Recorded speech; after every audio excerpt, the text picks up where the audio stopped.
Hey, what's going on? It's Bill Burr, and it's time for the Thursday afternoon just before Friday, and just for Monday morning podcast. I almost got myself confused there. Maybe because I'm excited about my guest. I'm just checking in on you. I have an amazingly backlit guest this week. Where am I? I'm trying to find the sun. Check me out. Yeah. There's all kinds of stuff from Echo Brain and some other band you might have heard of, Metallica, the one and only Jason Newsted. What's going on, man? Bill Burr, it's good to see your face. Thanks for having me, bud. Yeah, it's good to see you. I haven't seen you since I think San Francisco. No, was it San Francisco? Yeah, I think our boys came down from the Chop House and we hung out with you and went out to dinner and stuff. Had a time. That's right. That's okay. Man. I wasn't sure if it's that one weird time I ran into you in Paris. Oh, that on your birthday? On your, Yeah, I I think turned, your 50th birthday, and right? you bought me some drinks. You were very Yes. nice. Yeah, and you weren't really drinking then, but you still got convinced to do it. And you and Nia came over and met us at that club real late. Yeah. And we had drinks and stuff. It was fun. That man. was right before I quit drinking. That was June. I quit drinking in November. Yeah. I haven't drank since, and I'm not going to lie to you. I miss it. Yeah. Being sober sucks. It's good. it's good for the kids, but dude, Yeah, I'm sure. taking life in the face every day Yeah. and not being able to just be like, you know what? I'm going to alter my experience. It's like, nope, I just have to sit here and take it. But that's not why we're talking today. We're talking today because I can't believe this. This is making me feel old as hell.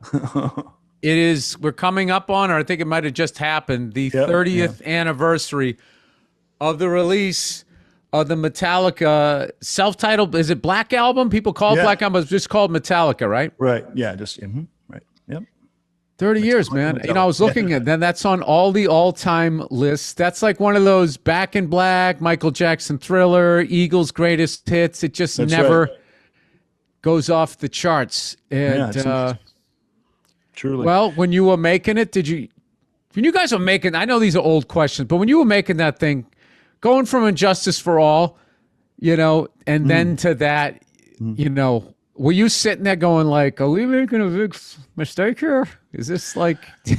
Ooh, you know, because there was hundreds of shows in between that time, right? In between we released Justice and we got around to making the Black Album. Hundreds of shows all around the world, 40 or something countries, and doing our thing and really building the following. That was the big time to build the following because Justice hit so successfully. Yeah, and one by one, and that was before Intertube or any of that stuff. So we had one person at a time, take the music to the people in the flesh, the way it should be. No screens in between us and them, just a direct connection, the real I know, world I type of hate thing. that. Yeah, they even do that at sporting events. It like got rid of the class clown in your section because everybody's staring at the screen. So I feel fortunate. I feel really fortunate to have been a part of that thing as we were spearheading, you know, and going to a lot of places that Maiden and AC/DC had already been, but they really paved the path, or at least cut the jungle down for us to get to the next place. You know what I'm saying? We really did that after them. We got to give credit as things go chronologically, but they really made it fun. What was your big place that either you always wanted to play, or all of a sudden one night you were there and you never even dreamed of playing there because it was so big? Did you have any of those?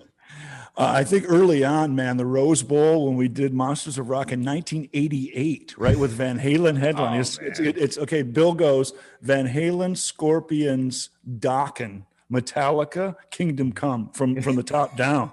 So we come on after Kingdom Come at 3:00 in the afternoon. It's 112 in the fucking shade, you know, and there's already 60,000 people inside the bowl. And the thing, as soon as we came on, it flushed like a turlet, man. Everybody came down from the seats onto the floor and then took all the seats off the floor and threw them up at they passed them over their heads in bunches. We had to stop in the middle of Whiplash and throw all the chairs to get down. There was a giant pile behind the stage, like a pyre, you know, getting ready to burn, this big pile of all those metal chairs, but they would come up in sections of 4 and you'd see them fly over people's heads and people get knocked and try to catch them in that. And then it's overwhelming all the guards in between the stage and the guard there, man. So finally we're standing back and watching the crowd do this They get done. They give us the green light again. We go right back out and whatever it was, third verse of Whiplash, and 1, 2, 3, right where we left off. And so they had by that time cleared the space for them to do what they wanted to do.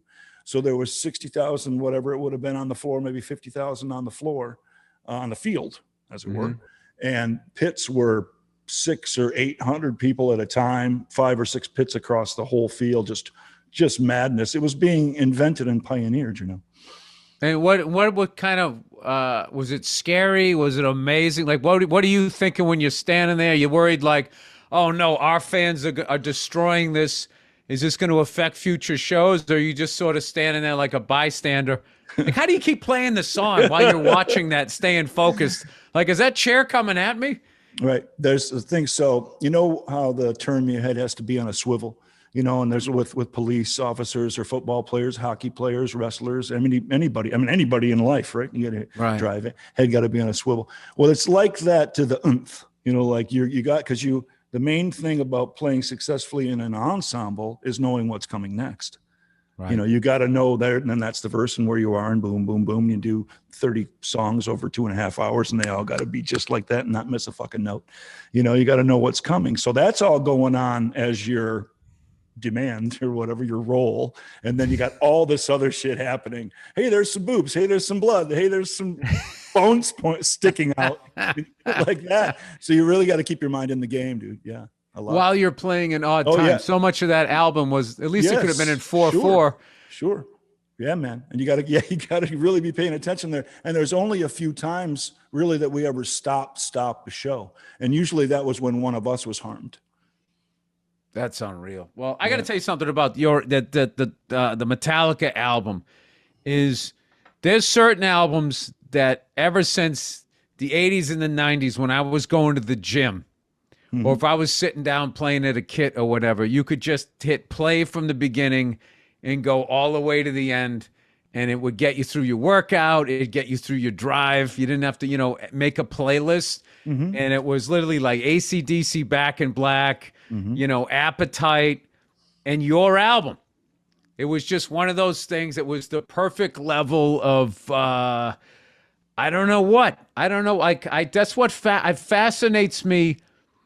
When you said you wanted to do this, and I started looking at the albums that were on that list, and you start thinking, like, what is it about those things? And I know that musicians probably sit there and they look at those lists and think, we need to, obviously, who doesn't want to write an album like that? Is there a way to go for that? Or does it just magically happen? You're like, oh shit, it's still selling 10 years later. It's still on the charts. And like many elements, first of all, we're going to give credit to Lars for being so absorbed, engulfed in the whole thing, and the sequencing of the record, and the sequencing of all the Metallica albums as they've come out, and the sequencing has become more developed and better and better. Like the second song has to be that, and the seventh song has to be that, and so and so, and that's why it's appealing, like you're talking about, and listenable in that way, because of his meticulous, attention paid to that. And it's still to this day, he is that guy. And so that credit should be there first. And going back to what was like, did we know what was happening when it was happening? We had a lot of momentum built up. And like we were mentioning before, those hundreds of shows and stuff, and building the fan base, and Justice being so successful, and then kind of building on that. We knew there was a lot at stake, and so did the powers that be and the management and so forth. And everybody threw a whole bunch of money into it. So we know that when that much money is invested, that there's a big chance of something really happening, because people are going to put all the puzzle pieces in place and set us up for success. If we're able to knock that shit down show by show and make people want to come back and wanting more, then we do our part. We knew that everybody else in their roles, and all those roles that there are, you're very familiar with in your business. So many different people, from the guy that sells the record to the guy that helps us make the record, the crew guys, everybody in between, all those people doing their job to the best of their ability to make it successful. So all those elements got to kind of line up for that part of that side of it, to come up with the product and be ready to present the product. Then you have to have the thing about the demographic. And like you're speaking of the albums that came, like Back in Black was 1980, right? So you were talking about records that came in 1991. There was Appetite and a Soundgarden record, and Nirvana and Metallica. Well, Appetite was 87. Okay, so 87, and then the big year that came up was, didn't Guns N' Roses do their other double record, and Nirvana, Soundgarden, all that released in 3 months. James time. they had that Ritual. There you go. In 1990, which for me, that's all the ones that's right. as far as that new sort of, because I didn't even consider them like grunge or whatever. Like just that album is another one that I feel just like you just put it on, you hit play, and then like, anytime I have like music has played such a huge part of my life, anytime, especially, I got a drive I got to get through or a flight I want to get through, and I don't want to have to keep looking down. So there's those albums that you just keep going back to, but almost part of your conditioning in a way. You know what I mean? Yeah. You can rely on something in that way, and you go back to it because a lot of things you can't. So that type of mentality, I think that you helps. go back to where you were, what car you were driving. Yeah, sure. Oh, dude, man, you always like the what I call the memory money. I don't want to say like there's certain bands that now they're nostalgia acts, they're called. Yeah, right? But there's certain bands, if you're around long enough, 30 years is the mark that I would usually call, maybe it could be 25, that you're able to play for generation after generation. There's a few generations coming to see your band, so that's always a big secret. Not a secret necessarily, but some part of the success that's a really important key that people keep coming back to it. But something I want to touch on really important, like you were saying there, in your business, if you're with your F is for Family stuff, with the other things you've done through time, with your comedy, slugging it out 5 nights a week doing your shows like we do our shows, anyone in show business or an author or something like that, you've got to find your audience. That's it. That's the number one thing. Then everything else can happen after that. But you got to work. Let me ask you, how did you? Because how I ended up finding my audience was not caring about getting an audience and just like doing what I wanted to do. Yeah. And just being more like, all right, this is what I do. You either like it or you don't. And I'm just going to keep doing this until enough people like it that I can fill up wherever the heck I'm going. And the hard part of my career was early on when I was like, what do they want? What are they looking for? And I was almost like in the crowd looking at me. And this is the shirt you want to wear. This is what the industry's buying right now. And I always tell like younger comics about that, going like, it's sort of the short game, and it's also the greatest way to get outside of what you have to say, because you're not you anymore. You're almost doing like an acting job. And I always wanted for like guys like you, the band that you were in, like, that stuff was, really. I mean, it was as much as they were talking about metal, it was really hair metal, which was really just pop music. Yeah. So much of that, and what you guys did. I mean, I can be honest with you, like what you guys did was too hard for me until the Metallica. My brothers were into that shit, going, "Come on, man, you got to learn how to play double bass." And I'm like, I like the Bonham shit, and they were mad at me. Get a double pedal, and I wouldn't do it, and I missed out on all of you guys. I didn't see all of you guys until the 2000s, but then that was the album. Then I worked my way back, through Metallica's like catalog. But I always wondered, like, or I gotta say, I'm envious of when you sit there and you say, you got to go out and get the crowd. Like as a comic, it's a fun feeling to turn a crowd around and get them into you. But I was always wondering, what that was like as a band. That as a group, you're like a platoon. Like we're gonna take this hill, and you get that enjoyment like afterwards. Like if I win a crowd over, I could come off stage. It's just me. I don't get to go over to somebody else. Like I don't have that moment in the show where somebody else in the band looks at me like, "Fuck this, we're getting these." Like I remember hearing a story one time of I think Simon Wright, when he was playing for AC/DC at nights when, they were kind of tired. He said he would look up and Angus would just be looking at him like, "Come on, man, let's do this." And I got literally like a rush of adrenaline. You imagine trying to keep up with Angus, dude. Fuck, man. I know. Oh, geez. Dude, he used to have like, it looked like like he was standing in a shower. Like he would be playing and would just be pouring off. No doubt. Pouring off his His forearm. So Just what exactly, like, what is the packaging? Is there a special packaging here for the 30th anniversary as far as like what we're promoting here today? Oh, well, yeah, they did the black box thing, and it had all kinds of, I mean, there's so much archives, we recorded everything and proper cameras and proper through all of time and photographed everything. There's so much to dig from. And once again, go back to Lars. He's so good at their archiving of things. That helps out a lot when they're digging for that. So there's a lot of cool things there. I did want to touch on what you're talking about there, though. I think it's important.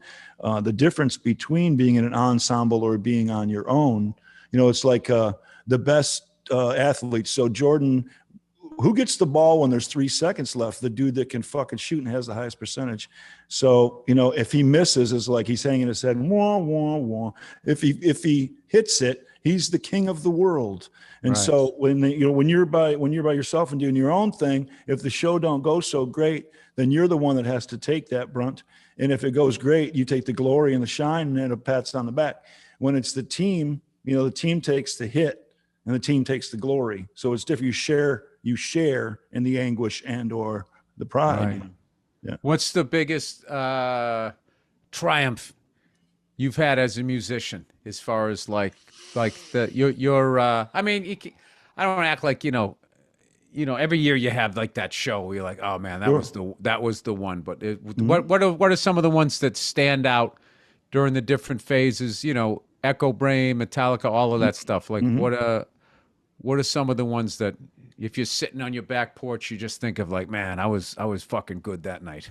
or once again, the individual one or the team one, and I think I probably remember team ones more than I remember individual performances. So the ones that have been glorified over time and sensationalized, like the Big Russian shows and that stuff, not unforgettable, of course, quite well documented. But there's other ones that are personally huge for us as a unit. Day on the Green in Oakland, October 12 of 91. Okay, that was Bill Graham's last proper show that he put on, period. That's a big goddamn deal in the Bay Area, man. Right. He took a chance on Metallica back in 82, 3, 4, whatever that was, and then they came back home to headline that thing after we'd been on the road for the Black Album a couple months. We just started firing on all cylinders. MTV came there with 19 freaking cameras and did their thing and recorded it nice, and it sounded so killer on the TV. And I remember playing a big Alembic 6-string bass with it, the string on the top, big as round as your fucking finger, like big old telephone cable on that fucker, right? But tuned down for sad but true, so it goes roar, roar, roar, and just taking people's freaking fillings out, man. You can see their sternums, like come flying up onto the stage. They're standing next to the bass bins in the front, right, just getting destroyed, man. But we were hitting right then with such precision and the momentum and like the what do you call it? We're levitating as in a way, there was so much success, and every day there was another report on how much radio was playing Nothing Else Matters, or some of these things that we had never ever experienced as far as exposure for our kind of music, So there's what was that like? How excited did the James and all that guy with all of those guys, were they excited? Like, it just seems like a lot of times when I just watch stuff about that band, it just seems like it's work. I was wondering if they ever picked their head up and were like, hey man, look what we did here. This is amazing. Not a lot of time to look up and say, look what you did, or the accomplishment. It took a while till after everything settled and you can look back at it. But as it's happening, the days were very long and very demanding. And so, that you just can't imagine, like, yeah, man, you learn how to play bass. You spent all that time learning how to play drums. You took that time. Now you can go up and you can remember stuff together and rock some shit. Okay, now all of a sudden, that where it used to fill up 97% of the demand, now that's about that much over here. You still got to keep your chops together, right? But the other 45% is filled up with videos and interviews and the things and the things and the things and all the things that you knew about, some of it. But some of it, there's no way to predict at all, because once again, it was kind of being invented in a certain way for this style and stuff. So we were taking once again. How did you keep your wits about you? Because I can get pretty grumpy when when it gets to the point of like, guys, like the number one thing I'm here for is to do a fucking show. Right. And these people paid all of this money, and I need to destroy tonight. And if I'm gonna be, going here and then going there and then do a quick thing here, and nowadays the big thing is, can you make a video? Can you make a video, say it? Now that you tweeted it, you Instagrammed it, you did all of that shit, can you then make a video on top of that just to like, it's like you're signing everything in triplicate, except it's like content. Like those are the days where, I don't know. I really just go like, what the fuck, man? I'm it's almost better when no one knew who I was. I could just sit in the condo and stare at the wall and think about jokes. That's true. I feel that very much. And in that time, I think we all probably did. There was so much going on though, and such a schedule and so many shows coming and being added on each time some new country put us on their radio that never would play heavy music before. So all of a sudden their government or whatever invites us to play. See if it's an Islamic nation or something like that, and they wouldn't let white westernized music in there, the white devils in, and all of a sudden they know that they can make a whole bunch of money off us, though they invite us anyway, type of stuff. Things start happening like that, and nobody wants to be the weak link. Nobody wants to be the weak one on the stage. Everybody has their own way to keep yourself up. You're asking like, how do you keep your shit together? Because it's not just one person trying to keep your thing together. Remember your jokes, remember your program and stuff. It's elbow to elbow, plane, train, automobile, a lot of substances and a lot of crazy shit going on, and all the other things that make the stories, but a lot of the behind the scenes that don't make the stories. Also, where you really got to be patient with each other because you know what's at stake. So an awful lot there, because it's really great. You can't blow up the band. Yeah, and you want everything to keep going as it is, because that's what we've been working so hard for, is the success, attention. The reason we do what we do, Bill, is to show off, right? Come on now. Right? Fill a void for me. Yeah, well, both though. There's elements of both now. Come on, man. Come on. Oh, right? No, there definitely is. All right, everybody, it's Liquid IV, or as my dumbass just called it, Liquid 4. Liquid IV. Cooler weather makes it easier to miss signs of dehydration like overheating or perspiration, which means it's even more important to keep your body properly hydrated. Flu season is in full swing. Proper hydration and vitamins can help support a strong immune system. Making hydration a priority helps us feel healthier on a day-to-day basis and fuels us to be our highest potential. 1 stick of Liquid IV in 16 ounces of water hydrates faster and more efficiently than water alone. Not only that, but the product tastes great with flavors like watermelon, strawberry, and lemon lime. Are you going to be enjoying a few extra drinks now that the holidays are approaching? This is what you need. Having Liquid IV in the house has been great. I'm never worried about being able to get myself back to 100 if I'm feeling a little sluggish. Liquid IV hydrates faster and more efficiently than water alone. Contains 5 essential vitamins, more vitamin C than an orange, and has as much potassium as a banana. Healthier than a sugary sports drink. Yeah, those things are the worst. No artificial flavors or preservatives, and less sugar than apple pie. Made with ingredients less sugar than an apple. Sorry, not an apple pie. I was like, what the fuck kind of claim is that? Less sugar than an apple. Sorry. Made with clean ingredients, no GMO, vegan, and free of gluten, dairy, and soy. Grab your favorite Liquid IV flavors nationwide at Walmart, or you can get 25% off when you go to liquidiv.com and use the code Burr, B-U-R-R, at checkout. This is a great way to stay healthy and not put on extra pounds. That's 25% off anything you order when you get better hydration today using promo code Burr at liquidiv.com. Okay, oh, look at me. One of my favorites here, Thompson Cigars. I love a cigar. It's a great way to just kick back, relax, reflect on your life, great conversation, and they're absolutely delicious. That's why you got to check out Thompson Cigar.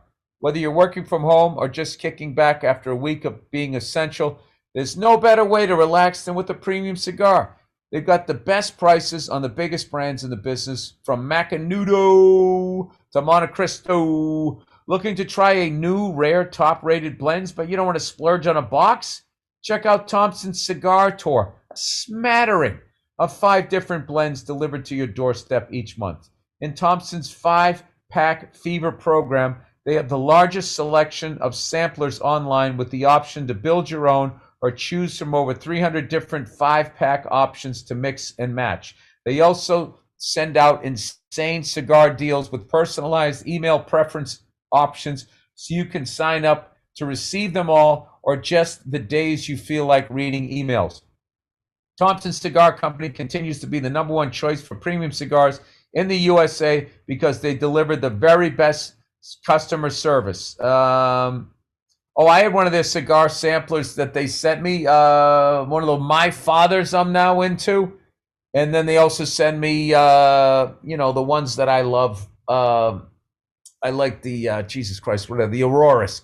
So sit back and take a break from all the craziness with the cigar from Thompson Cigar Company. These guys rarely do offers, but right now, Thompson is offering our listeners 15% off orders over $75 or 25% orders of over $99. Great for the holiday season if your old man smokes or your buddies do. To take advantage of these incredible savings, simply go to thompsoncigar.com and use the promo code BURR, B-U-R-R, when you are ready to check out. That website is Thompson, THOMPSON cigar.com, and use the promo code BURR.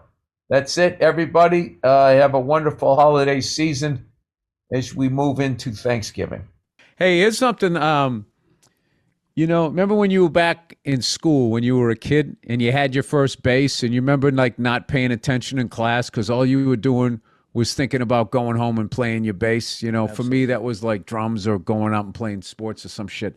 Mm-hmm. And there were a couple of times, where out here I was going to sit in with the band. And then there was like rehearsal and everything. And I all of a sudden, like my drums became like work. Like, fuck, I got to go down there and we got to do this 3 times. And it starts to become that. I was wondering during that touring, like, was there any sort of ritual you did with you and your bass to keep the excitement? It's almost like when a comedian, when you're sick of all your jokes and you go up there like going like, oh my God, if I have to hear my fucking voice saying this stupid idea, how are these people still laughing at this? Like to play, like you guys were playing, 300 friggin' shows a year. Like, how did you keep the excitement of like still feeling like, it was like magic. Having an instrument was magic when you were a kid. Sure. And first plugging in and hearing that. How do you stay connected with that and it doesn't become like time to make the donuts? Dun, dun, dun, dun, dun. And you're sitting there thinking about like, what if I just moved into a Winnebago and just kept all this tour money and I never, I just smoked weed and I played bass in the back of my fucking Winnebago. Wow, that's a good thought. There are definitely times that how many takes you did of Enter Sandman during a week because of the American Music Awards and the Top of the Pops and the thing, and then the regular shows too.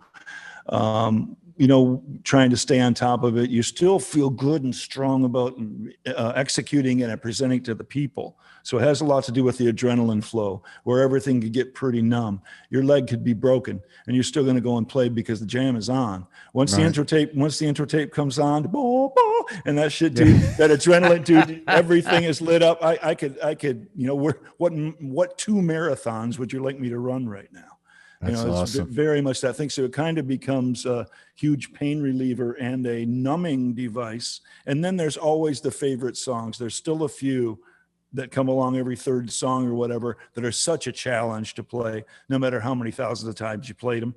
Right. That are just like, you got to be on your toes. And it's a thing where, fuck, man, I can do this. Like an athlete, very much like an athlete. So you're in the moment. Not hard to rise to it. Not hard to rise to it. What are your what were some of your favorites? The ones that you were like, oh shit, this is coming next. I love this one.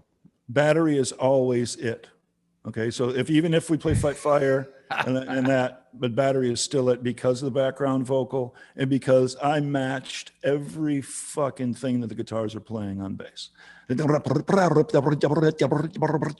of it. Yeah, the Steve Harris philosophy. But with the pick thing, instead and following James and all that kind of stuff, which, yeah, that's the pride of the execution and being able not to miss anything on such a challenging number is like a little shiny part of the crown, you know. Nice. I actually, I got back and I went on a Clive Burr, Yeah, hi-hats adventure. just spun down, just listening to him and like really just like I'm kind of like I love Iron Maiden and I love both drummers and I love that the band sounds different. You can hear the difference in both of them, which because they have like these strong personalities. Sure. So I was listening to that, and for the first time, I always knew Steve Harris was amazing, but that was the first time I just was really listening, and it was like listening to all of those bass lines. It was never playing off for the most part what the guitar was doing. It was like, what are you doing? All right, I'm doing that too. And I'm just going to add, and it's just added this density, to what they were doing. And I don't know, just something about you bringing up Battery of having to do that. I never thought about that. Like if you're playing with your fingers, you can go faster. And if you got like the pick, and then you got those telephone cables, as you say, that you got to keep up with that. So how did that like, I don't know. How do you even like the first time you're playing that live, you got to be going like, okay, here it is. Stay relaxed. You wouldn't be here if you couldn't do it. Yeah, for sure. That's right. Right. Only 80,000 people. Yeah. It's only being filmed. I get what you're saying. Try not to think too much about that, I guess. But you know how you maybe want to have the end of your show as strong as the beginning of your show, certain jokes that you know are going to be a home run. Yes. So you finish as strong as you started. That was always one of my inner mantras, as it were, to be as strong at the end for the last 10 minutes as I was for the first 10. And so pacing yourself through the songs. And once again, Lars' sequencing live helped with that. But Battery was usually at the very end. And so I had to save up that last bit, like leave every single bit on the stage, every single bit I got. Like you talk about Angus with the flow of sweat. Yeah. I will put up a competitive hat in the ring or whatever like that if in that situation for that particular thing, for sure. What do you think would be harder to start with it, or because to start with it you're ice cold, kinda. Yep. And you got to play at that speed. There's a chance you would like tense up, or is it harder, to have played? I don't know how long you guys play, a couple hours, right? And then all of a sudden it's like, all right, now that we've done this full workout and a half, now you're going to sprint, the last 7 miles.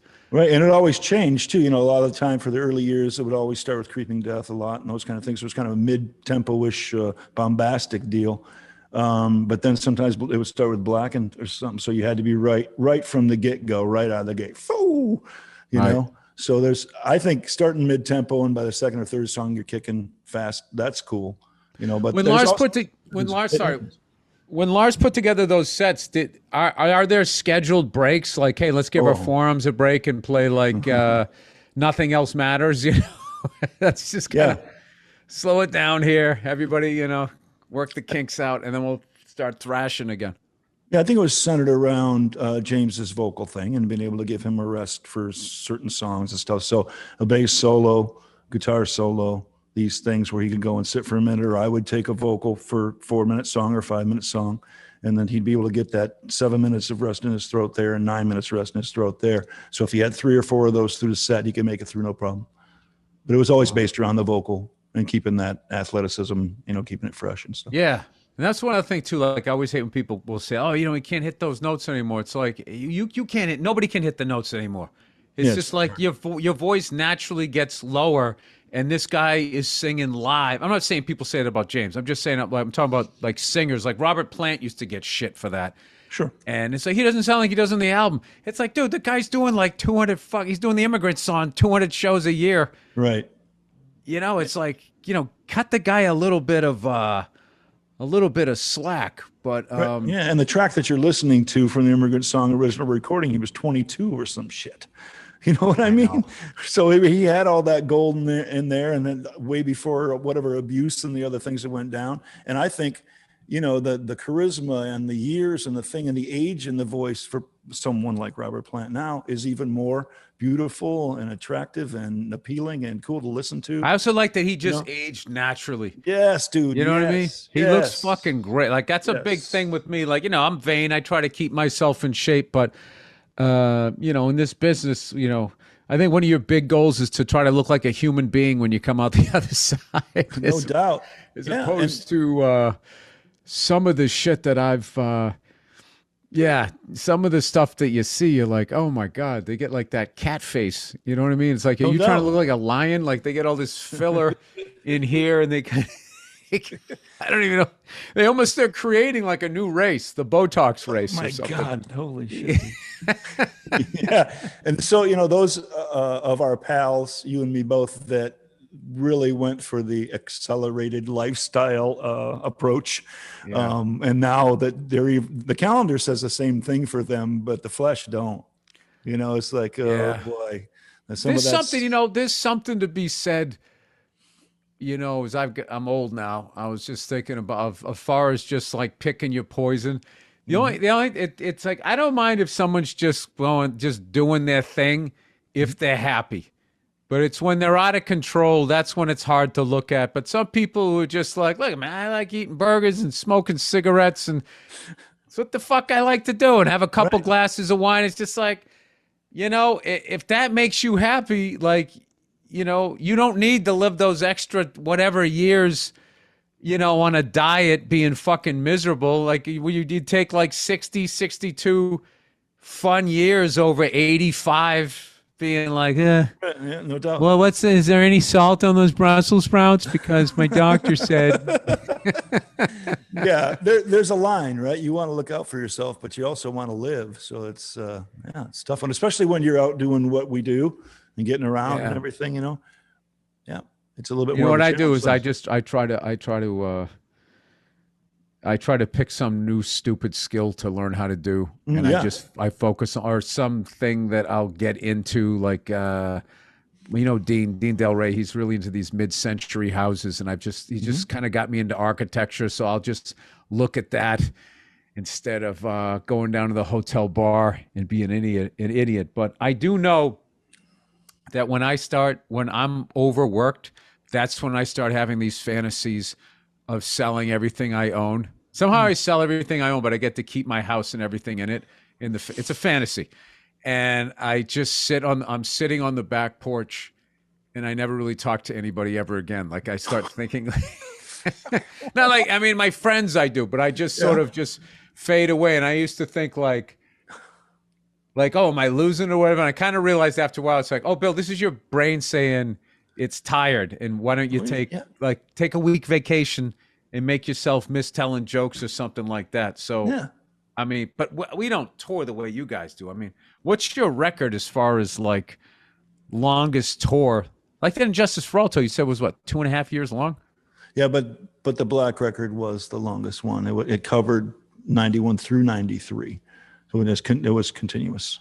So I think in that middle year there, I might have been home for 11 days or 13 days or something. What do you do with mail? Like, how does that work? Yeah, usually you just have, the management in San Francisco just gets everything. They just get loaded. Their offices just get loaded with shit. When we're gone, when we're gone. So you spend 3 years on the road. Mm-hmm. You're doing the last show of the tour. Uh-huh. Is there any melancholy, or is it like, oh my God, I got to get the fuck out of here. I can't do this again.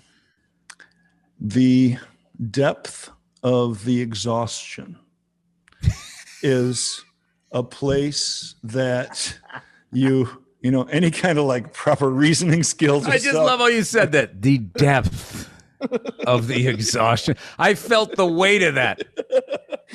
Wow. Being able to reason, should we go to the Louvre and see the painting that is, are these things are Mona Lisa or whatever that fuck. Like, actually, I'd like to get 3 hours of sleep since I haven't slept since Tuesday and now it's Friday. I should probably, Mona Lisa will still be there when we come back. I got a good feeling. Overrated, by the way. No, that's about this big. Overrated. So, and then there's 5,000 people standing in front of it with their stupid fucking phones. Right. and nobody's saying anything. That's the only thing I saw in the Louvre. I went right to it. Yep. I'm like, yeah, I saw it, and then I went right to a bar and just started getting shit faced, and I had way more fun doing that.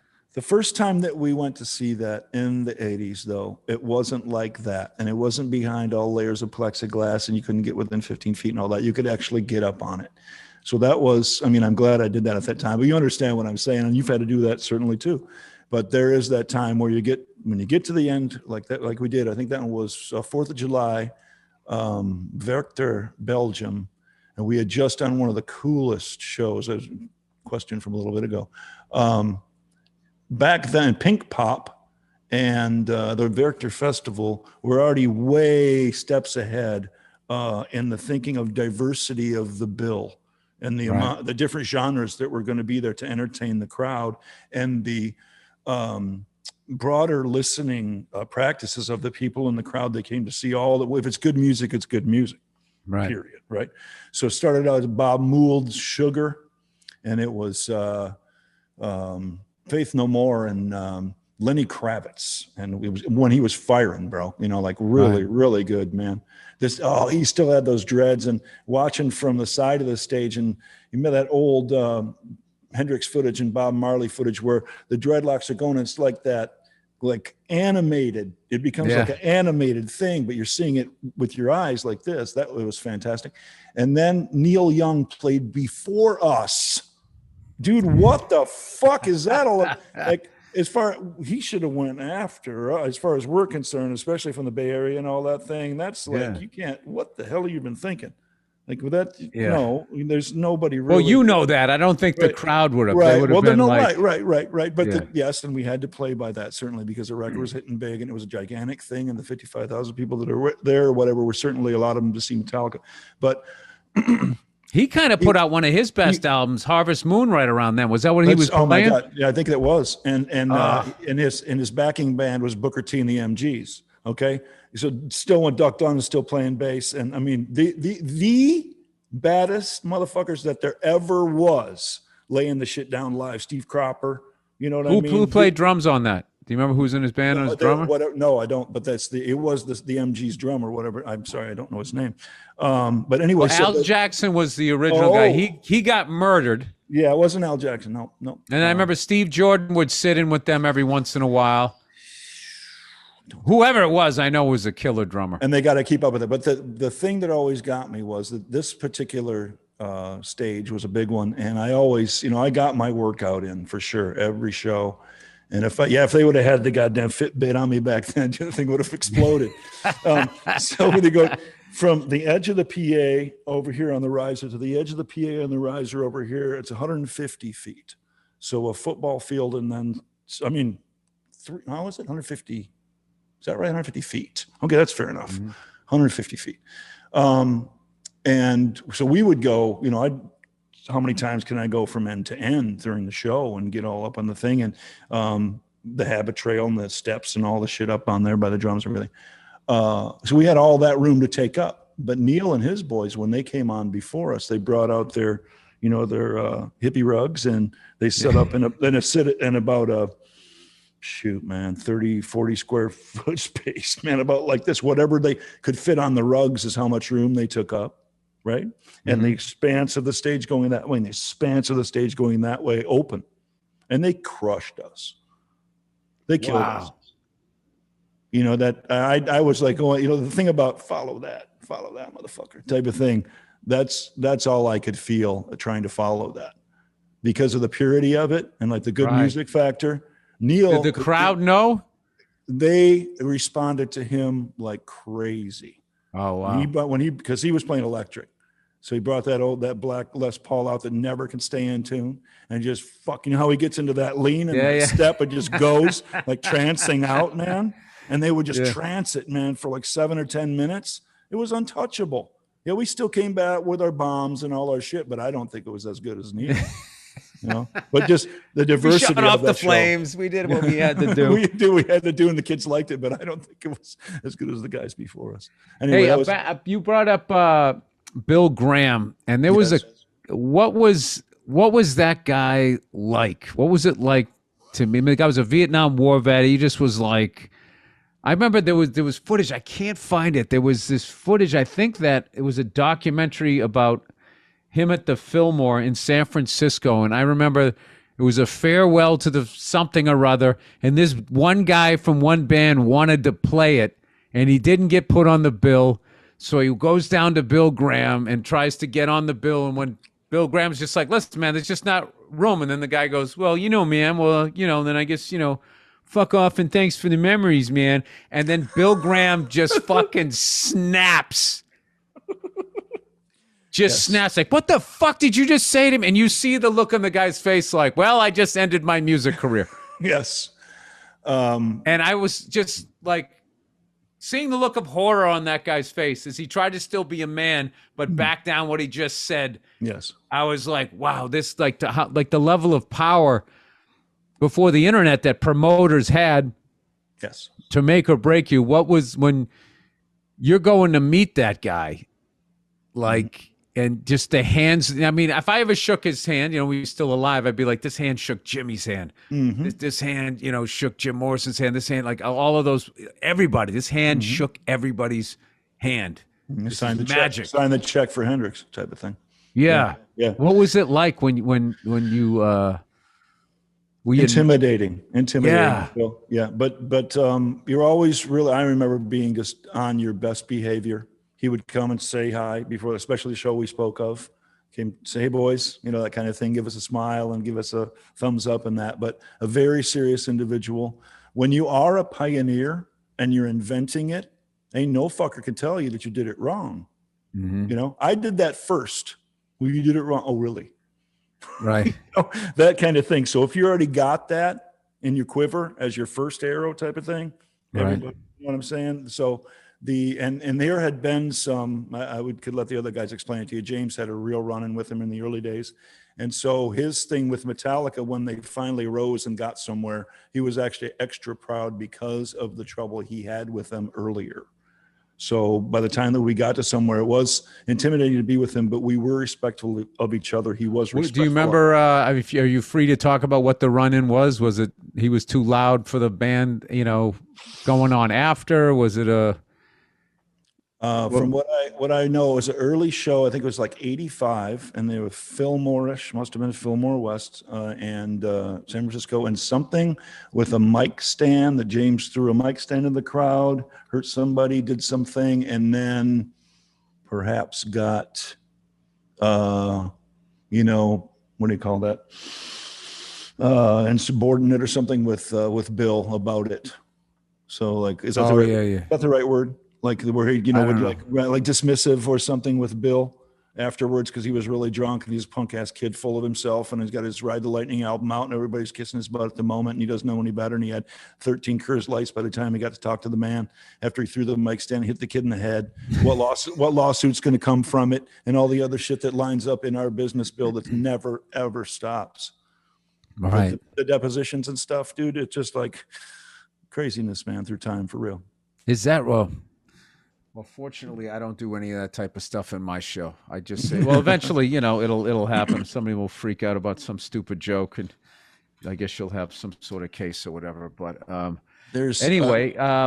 winding down here, like you moved away from where you were at. I don't want to say where you're at, but like, because living in LA, when you were telling me you were kind of getting out of the hustle and the bustle, my kids are locked into the school systems here, but there's definitely days, those days when I think about just sitting on the porch and not talking to anybody ever again. Like there's days that I think, and I think, like, man, Jason moved, that kind of sounds like I'm just seeing those trees and shit. Yeah. It seems quiet. I mean, it must be great for your creativity and the music you're working on now. Now that you are where you are, I'm trying to talk around this. You look happy as hell, and I'm happy for you. That's what I'm trying to say. Thank you, Bill. I appreciate that. And things are going quite well. We had a great jam today. Nice and loud and free like we did. No plan, just fucking beautiful noise. So we did that for a couple I got to tell people how I met you. I was in the writers from F is for Family. I can't remember if you sent an email or something. And you were like, yeah, hey, it's Jason, man. I heard you play drums. I like your comedy. We should get together and jam. And I was just like, yeah, man. Yeah. And then like, he's like, well, I'm going to be down there next week. And I was like, all right. And where we were, you picked, was it SIR? Or as I called it, Sir? Because I'm not in the business. Sir. I called it Sir. SIR rehearsals. And I just show up and there you are. I was like, oh my God, hey, how are you? And then you proceeded to just play original riffs that you had. Yeah. And it was such an eye-opening thing to me of how much I sucked on drums, because I didn't realize that all of these times when I would be jamming on songs, they were songs that everybody knew, and the drummer came up with the track already, so I had the answers to the test. Yes. So all of a sudden you started playing. I was just like, boom, crack, boom, crack, boom. I think it was great. I thought it was awesome.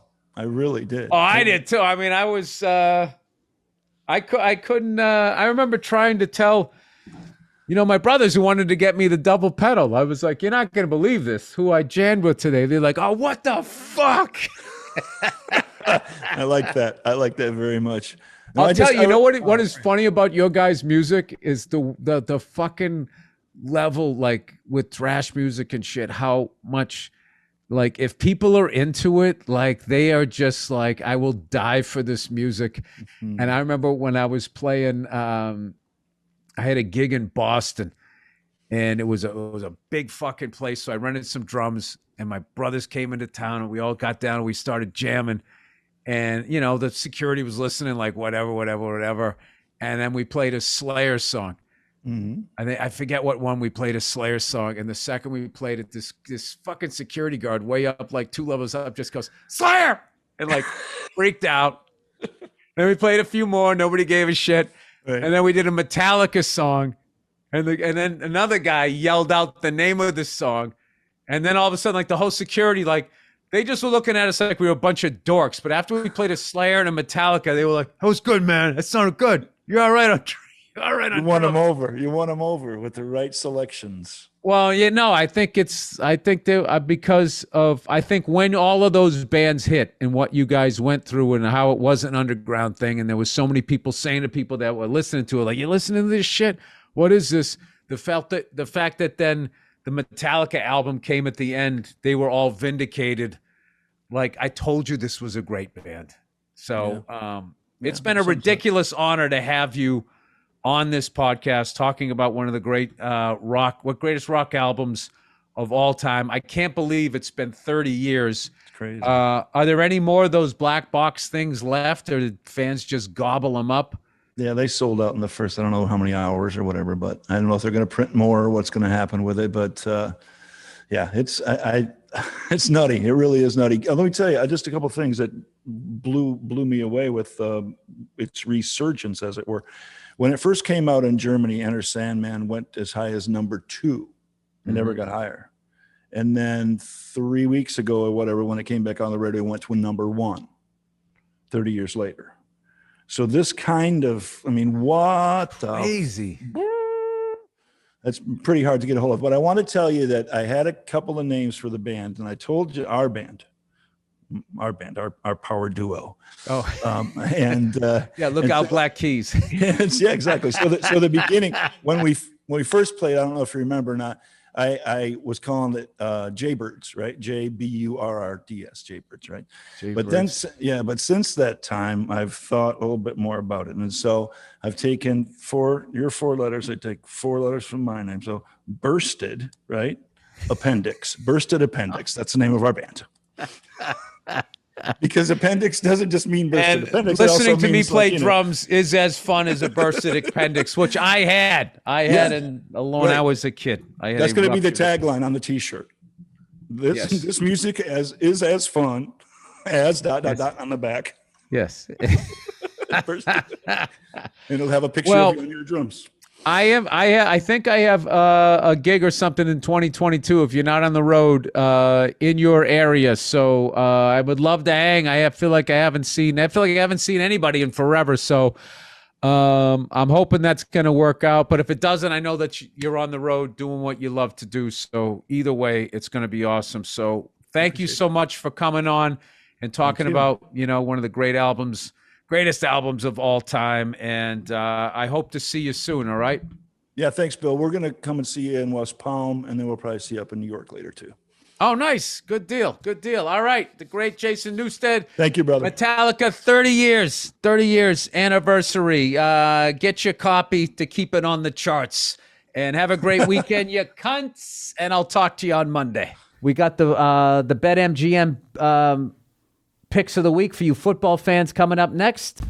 What's up, everybody? We are back for another NFL edition of the BetMGM, which, as you know by now, guys, we've teamed up with BetMGM this season. We'll be using BetMGM lines, the best lines, to make all of our picks, and we'll have special offers for our listeners each week. If you haven't signed up for BetMGM yet, use bonus code BURR, that's BURR, and you'll get $200 free after placing your first $10 bet. Here's how it works. Very simple. You download the BetMGM app, you sign up using bonus code BURR, that's BURR, place your first $10 moneyline bet at any NFL game. Okay, any NFL game, you'll receive $200 in free bets immediately after placing your bet, regardless of the outcome. So basically, BetMGM is saying, sign up and get the app, and here's $200. Go have fun. Okay, just make sure you use bonus code BURR, BURR, to sign up. Now, but I have to start off by saying, congratulating my partner here, Mr. Burr, for doing the unimaginable. We have our first unimaginable. We've had our first unforgivable. Unfortunately, I was on the wrong side of that. And now you're on the wrong side of history, Paul. We have our first unimaginable. Bill going 4-0, but I got to give Bill more credit. Not only did the kid go 4-0 and come roaring back like the two-time Jimmy the Greek champion that he is, taking the lead now by 2 games, I believe, or 2.5 with the tie. But then the kid calls a fumble from Chicago to the Steelers, and I'm in my car driving home from a gig, and I'm listening, and I'm going, man, I know we got 2 out of the 3 things. Steelers still need to win. And we got 3 out of the 4. And then all of a sudden I hear, oh, he fumbled it. It is picked up, and Pittsburgh has it. And I was like fucking Ray Liotta in the shower in Goodfellas. Those son of a bitches. I was so happy. So, Bill, we picked 2 Monday night specials in a row. What other podcasts do? We're literally, Paul, putting money in their pocket. And I'll tell you this. I was at if you went with me this week, I went 4-0 on my picks, and I wanted that Pats game. That was 5-0, which you picked, and 2 Monday night specials. Yeah, we're now what you got to do, you got to lay off me. Because how long can this streak last? It really is a game of runs. But I got to tell you something, Bill, touching on what you just said. I was at Skankfest in Houston, which, by the way, man, what they created is so incredible. But people were coming up to me in the streets, literally coming up to me in the streets going, dude, you guys doing that BetMGM thing is like brought me and my dad together again. We haven't even, one guy was like, yeah, dude, we just sit down and we literally go with what you guys pick. And like the last 2 Monday night specials. So, maybe. Dude, that's hilarious. Me and my dad haven't spoken in years. What brought you back together? Gambling. Hey, Paul, whatever works. I think maybe we're on some cutting edge level of therapy. Some people are taking, low dosages of mushrooms. And, Molly, whatever the kids call it. And, who knew? You could say stone sober and just be a degenerate gambler. Who knew? And all of a sudden you're like, Dad, I won money on the Chiefs. I remember my first Chief game. You took me there. So the standings as they are, people were asked last week, just double check the tally, reviewed every pick. It's 18. Paul's 18-18. Bill was 20-15-1. Look at that. Look at us. Both of us at 500 or above against the spread. We're not doing that bullshit money line that all those other sports teams. We're doing the real thing, Paul. We're getting our hands dirty. Yes. That's true. We're messing with our kids' futures here, Paul. Yep, because a lot of those NFL analysts on TV, the professionals, they go money line. We're not. Who do you think's going to win? The fucking Bills or the Jets? Bills at home. I mean, come on. What are we doing here, Paul? Yeah. Let's get some people want the real world, Paul. They want the independent candidate that dresses like them. Think about this. Yeah, think about this for a second. This doesn't happen. Not some hair plug cunt out there picking the money line, Paul. They want a couple of bald bastards picking against the spread. And winning. And fucking winning. Winning. What's the worst you got right now? You even? The worst I've been is even. All of these guys fucking flapping their arms around going, I'm picking you winners. Paul, we're in November. We're already in the holiday season. Halloween's in the fucking rearview mirror. We got Thanksgiving coming up. We are a combined 38 and what? No, so we both picked 36. 38 and like 33 or something like that. Well, I need you to step it up. What's 36 times 2? 72. So we've picked 72 games, and we are above. We are 500 or above, dude. And actually -4 because we went head to head. So -4. So 68 games, and we're above. So, dude, we are. So, guys. Something, Paul. I actually earlier this year, when you fucking would give me the reason why Jacksonville was going to lose, I got into an emotional place and I took Jacksonville, so I lost that. So you're 1-4. You're 1-4 head to head against me. Okay. Well, all I'm saying is, our listeners, you need to ride this anything better money train. Okay, you need to ride this fucking money train all the way to fucking. Paul, let's hedge our bets now. We've been doing so well. Who knows? Maybe they bet the fucking don't pass bar, whatever, the pass bar. Those cunts who. Are you going to bet against the shooter, or are you coming along for the ride? Who would have thought? Who would have thought that two comedians doing a podcast where we fuck around with sports? I mean, Paul, who am I? Who am I? Who are we? Who are we? Who are we? Who are we? We are at the top of the sports gambling world in the NFL. Take that, ESPN. We're coming for you. Take that, everybody. You money line fucking pussies. Yeah. Oh, yeah. The Chiefs might squeeze this one out. Yeah, I got a good feeling about the fucking. Get the fuck out of here. Bet against the money line or shut your fucking Anderson little suit wearing ass up. All right. That brings us to week number 9.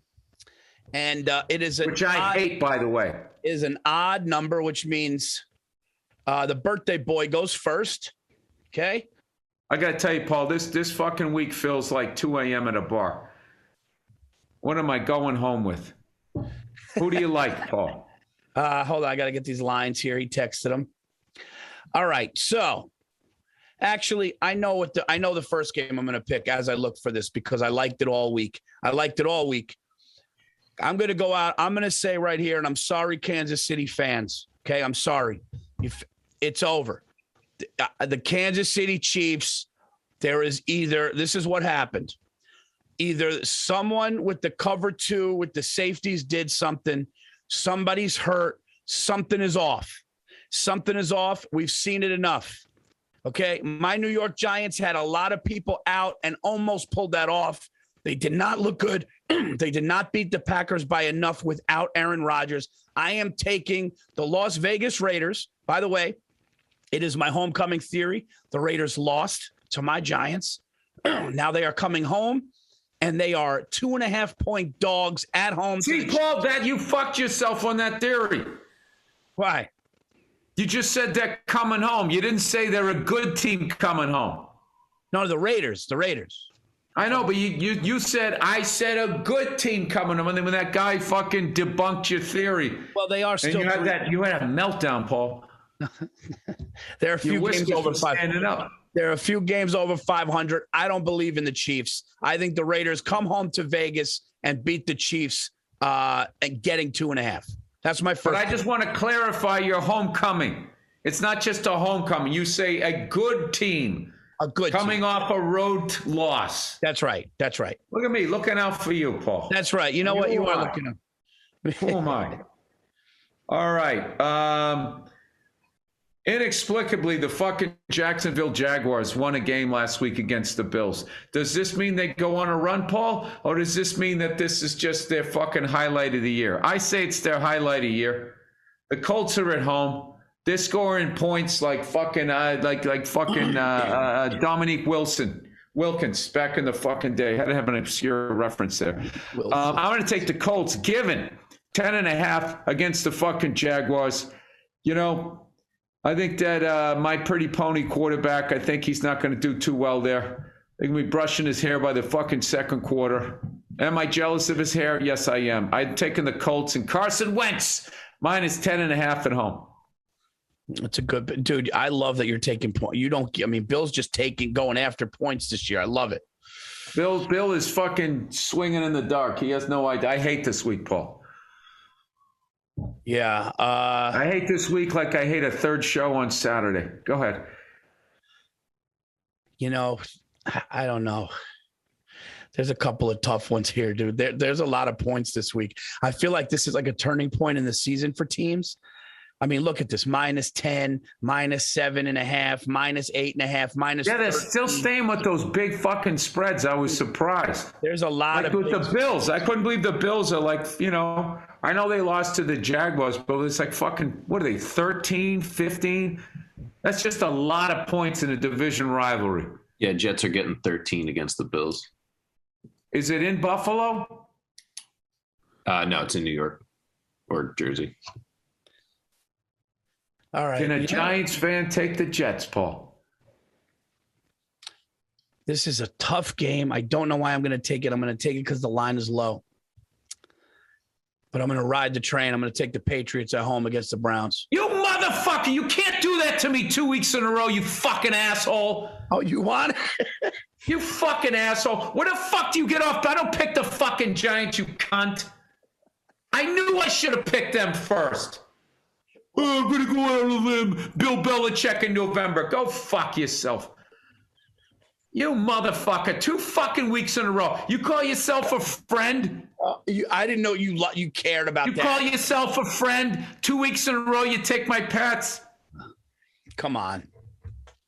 What do you mean, come on? Paul Virzi swinging in the dark, desperate for a victory, jumps on the Bill Belichick, Mac Jones train. No, you're a cherry picker. No, you cherry picking son of a bitch. That's not There's fair. a reason you're wearing yellow this week. Pick your fucking Giants. Pick your Giants. I picked the Raiders first. You had a chance. You picked the Colts. You could have taken a pass. I thought you were a gentleman. You wouldn't do it 2 weeks in a row. I guess I was wrong. Oh, so now I can't pick your team. I mean, I don't care if you pick the Giants. Why would you? They stink. You fucking asshole. -2 at home against the Browns, who are falling apart. Jesus, Paul. Walk up to the buffet table and fill up your plate, why don't you?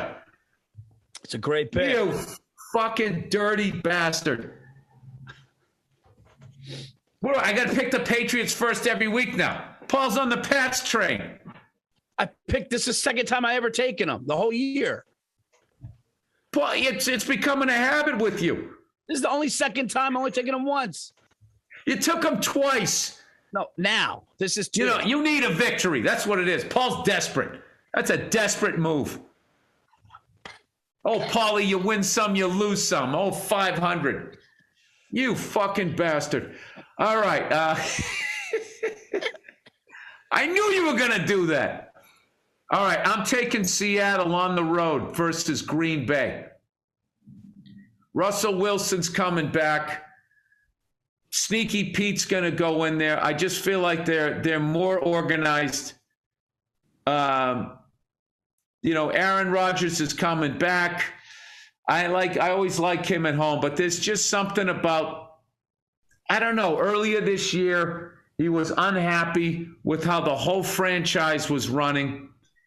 And I thought he was making a great point that like a mom and pop organization, I don't even know who makes the decisions over there. This isn't against Aaron Rodgers, but I do think the added distraction of his, what COVID bullshit. I like Seattle. +3.5, getting 3.5 points. I love Russell Wilson, DK Metcalf, and Sneaky Pete. I think he's a great coach. And he's a better coach than whatever the fuck Green Bay has. Should I take that head-to-head? Paul, I don't give a fuck what you do after you took my Pats twice in a row. What a fucking goddamn it. You sneaky bastard. You goddamn sneak. I'm going to take varmint, Paul. I'm going to take the Tennessee Titans -3 at home against the New Orleans Saints. Now I got to go look for another fucking game that I don't even want on a difficult week. Do you know what it's like, Paul? I'm watching the Pats, and I'm also thinking Paul's getting a victory here. Why would you do that to me? Bill, you could have picked them first. You picked the Colts. Paul, you could have not picked them 2 weeks in a row. Oh my! So I should. So you should have been a gentleman. Oh, we're doing a. Paul, you know what you're doing, Paul. Oh my God. Paul, there's unwritten rules. There's unwritten rules in this shit. I gotta watch. Now I'm watching my team, rooting for them and rooting for a fucking guy that's gonna get a victory in our head-to-head. I see. I don't. Obviously, you take it more. Well, I have to break that down for you. No, I get what you're saying, but like that's not. I come over your house, you got to spread out, and I double dip right in front of your wife and kids. That's okay. Your family. What kind of world are you living in? You're double dipping, Paul. You're double dipping. You're sticking your chip in after you had it in your mouth 2 weeks in a fucking row. In the guacamole, too. The favorite dip of everybody. The Patriots in November. There's a reason you're wearing yellow this week. That's all. That's a cowardly fuck you. Paul's flailing. What's wrong? All right, I'm going to take Kyler Murray coming back. They're at home. They're playing the hapless Carolina Panthers, who are trying to erase. They're trying to erase the whole history of former Patriot quarterback an Auburn star. For some reason, I can't remember his fucking name right now. Why can't I remember his fucking name? Who's your guy, Paul? Who? Cam Newton? Yeah, Cam Newton. I was thinking Dak Shepard. I'm too fucking old here. Cam Newton. They're erasing the guy's memory. It's just bad fucking karma. It really killed my point that I couldn't remember his name there. Cam Newton. I mean, come on. Isn't Dak Shepard like a celebrity, like an actor or something? It's hilarious. I thought that was the quarterback of the Cowboys. Is he a comedian? No, Dak Shepard is like married to Kristen Bell. He's a fucking actor. You're thinking of Dak Prescott. Oh, okay. I mean, whatever, Paul. I'm not picking the fucking Giants and ruining your Thanksgiving. You could pick. I'll take the. No, Paul. Yeah, whatever. Defend it, Paul. Defend it. You don't come into another man's stadium and take his fucking team. So there's a part of me that can't enjoy that they're gonna win because you're getting a win. That's what you're doing to me, Paul. I didn't know that these were the rules. Oh, you're walking into my house with muddy shoes on, right on the carpet. It's no. If you love your team, go with them first. You had the first pick and you picked the Colts. Because I thought you weren't going to do that to me 2 weeks in a row, and I thought you'd love the Colts. I'm not doing it on I'm looking at the games I like. Scumbag. No. Scumbag fucking move. No, it's not. It would have been a scumbag. It is, Paul. It is. Not a scumbag. Paul, I have to watch my team win and know that you're getting a victory. Why would you do that to me? Well, it's a holiday month. Do that to me in September. First of all, Thanksgiving's my favorite holiday, and you're eating off my plate 2 weeks in a fucking row. Thanksgiving's overrated. Thanksgiving's overrated. Why, Paul? Why is it overrated? Because you just sit, you get fucking fat, you sit down, you fall asleep. Christmas is about spirit, about the children being happy, getting gifts. Oh, is it? Give your wife spirit for Christmas and see how she fucking likes that. It's not what it's about. It's about going out and buying some big, stupid fucking bag you didn't want to buy just to shut them up until Valentine's Day. That's what it's about. You know what I love about fucking Thanksgiving, Paul? You're not required to do anything. You put on a sweater. You watch the Lions lose. You know? You look at the hapless fucking Cowboys, and you tune out your relatives. Yeah. While you eat delicious food. Paul, you love to eat. There's always a What's fucking the matter? Because it's not built around pasta? Yeah. Something wrapped in a fucking grape leaf? There's always that relative at Thanksgiving that you got to worry about what they're going to say in front of people, man. Fuck out of That's here. on you, Paul. That's on you. You're the bouncer of your own house. Considering you don't mind barging into mine and picking my Patriots 2 fucking weeks in a row, you fucking turncoat son of a bitch. Paul, what I've always liked about you is you had class. Oh, stop it, man. As much as you dress like a third grader waiting for a bus on the first day of school. I swear to God, you want to laugh? I put this on today, and as I put this on, I remembered my yellow sweatpants when I was in grade school. So you look like a school bus. Yeah. All right. Now, what am I doing here? So I'm trying to fucking kill time here so I can pull another pick out of my ass here. No, I think you did. No, I just had it. Now it's your pick, but now I got to go on and try and find something here, Paul. All right, so this would be my last. Oh, you got to understand, I look at these picks for a good 30 seconds, the amount of work that's put into this. I'll go head to head with you. I'll go head to head with you. Take the Packers. I'm gonna take the Packers -3.5. Rodgers coming back. Oh, look at you now acting like you're a hero. What do you mean? I like that pick. Exactly. Kid's coming back with a bad finger, gets hit in the finger, you know?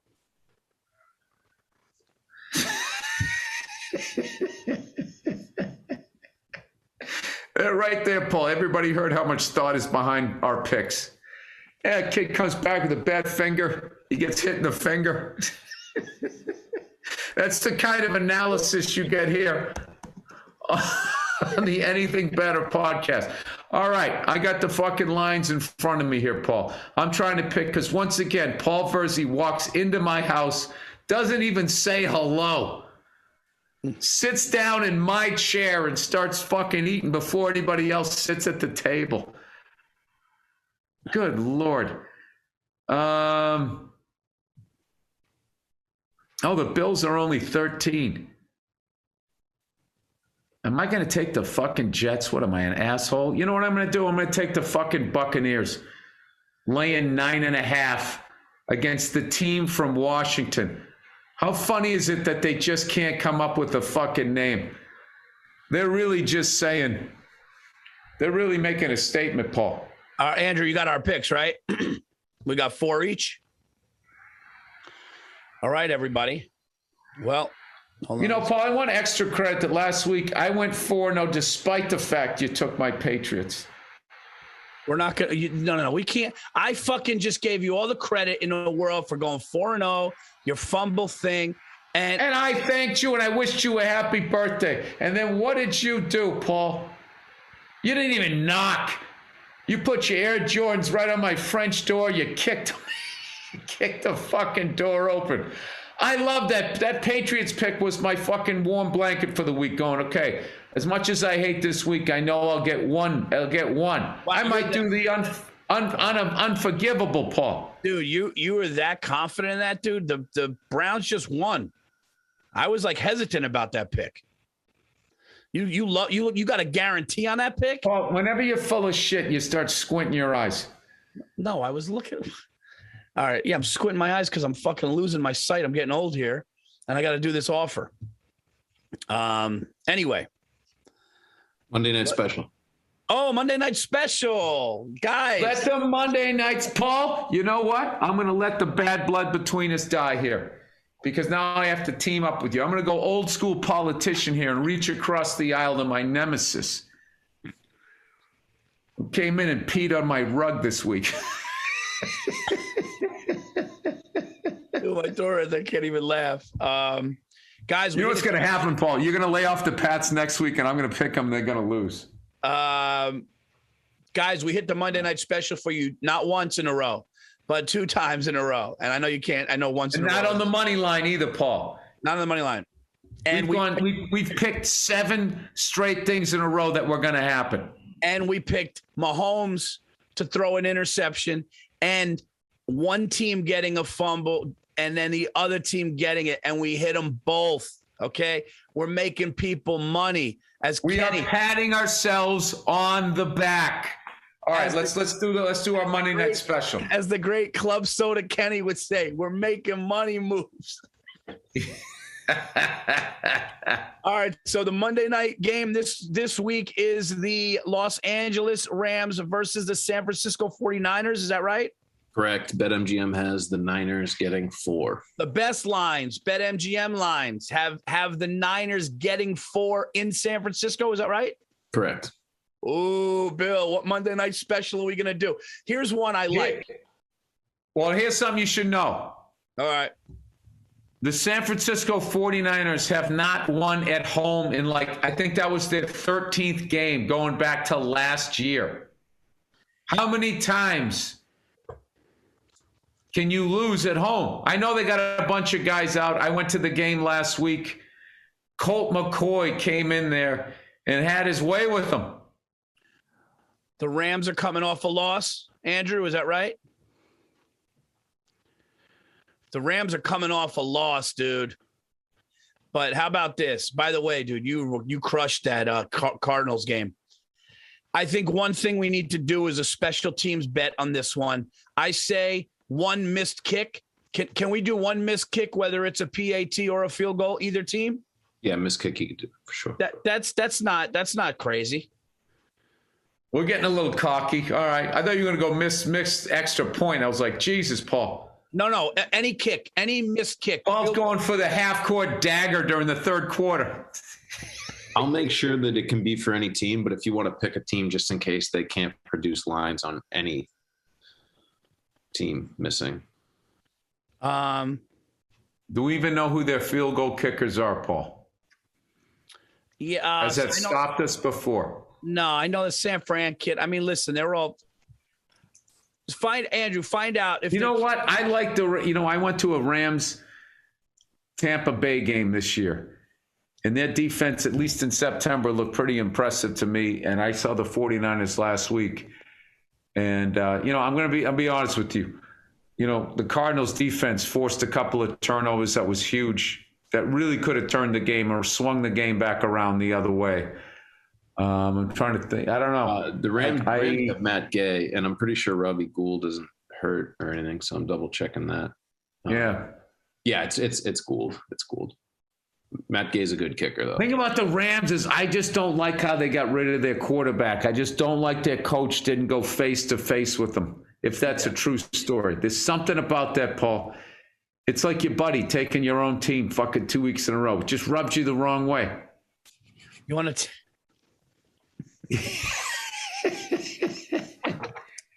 Paul, I'm mad at myself. That's what it really is. That I left it on the table for you to fucking scoop up like a fumble and run it into the end zone. Look, I didn't do it first and you didn't do it. So then I was like, I got to do it. What can you do? I didn't do it first. It's got to be the worst fucking excuse I've ever heard in my life. Hey, I'm not the first guy that shot someone in the head, I mean, people get murdered every day. What are we thinking? Money line, Rams, Niners? Who you got? I mean, it's a tough game to pick on a money line. Fuck this. Let's just take the Rams. I think the 49ers, the wheels are off. Niners suck. Let's do. I don't think they suck. I just think that they're right now is a good time to bet against them. Statistically, Garoppolo's like the worst starting quarterback in the league right now. So isn't he Greek? No, he's Italian. Garoppolo, he's Italian. Paul, you going to sit there and take that? I mean, half of you should be pretty fucking upset right now. What do you want to do? Do you want to do like Cooper Kupp getting 6 catches? Dude, Jimmy the Gent. Cooper Kupp over 100 yards reception. Oh yeah, that guy. Yeah. What does that fucking pay? Like you gonna bet $400 to make 20? How about Cooper Kupp 6 receptions or more? I like that. Rams money line. Cooper Kupp missed field goal. Let's stop there. Yeah, we're gonna do 3 this week. Wait, who's missing a kick? I think we just say a missed field goal between either team. All right. So Cooper Kupp gets 6 catches. That brings odds up a little bit. That's a lot. Cooper Kupp gets 6 catches. The Rams win on the money line. and there will be a missed field goal in the game. That's fine. Yeah, you know what that is, Paul? That last one, that's that one of those intangibles. Yeah. Yeah. I still think the best is you said that fucking Mahomes was going to throw a pick. I mean, who says that, Paul? I think actually, you guys got a lot. The kind of guy that walks into your house. All right, I'm letting it go. You guys got a lot of shit for the Mahomes thing because he was averaging like 1 interception a game, and so they were saying that's really not that crazy. Maybe last year it would have been. I'm just letting you know. Yeah, don't people always do that? Isn't there always some cunt saying something? Like, you know what I binge watched on the plane? I watched Wall Street, WAHL, and it was about Mark Wahlberg, who was already a multimillionaire as an actor, right? But instead, he's trying to expand his world, and you watch this guy, get all of his different businesses and dealing with the pandemic. I loved it, right? I go on the internet seeing how the reviews were.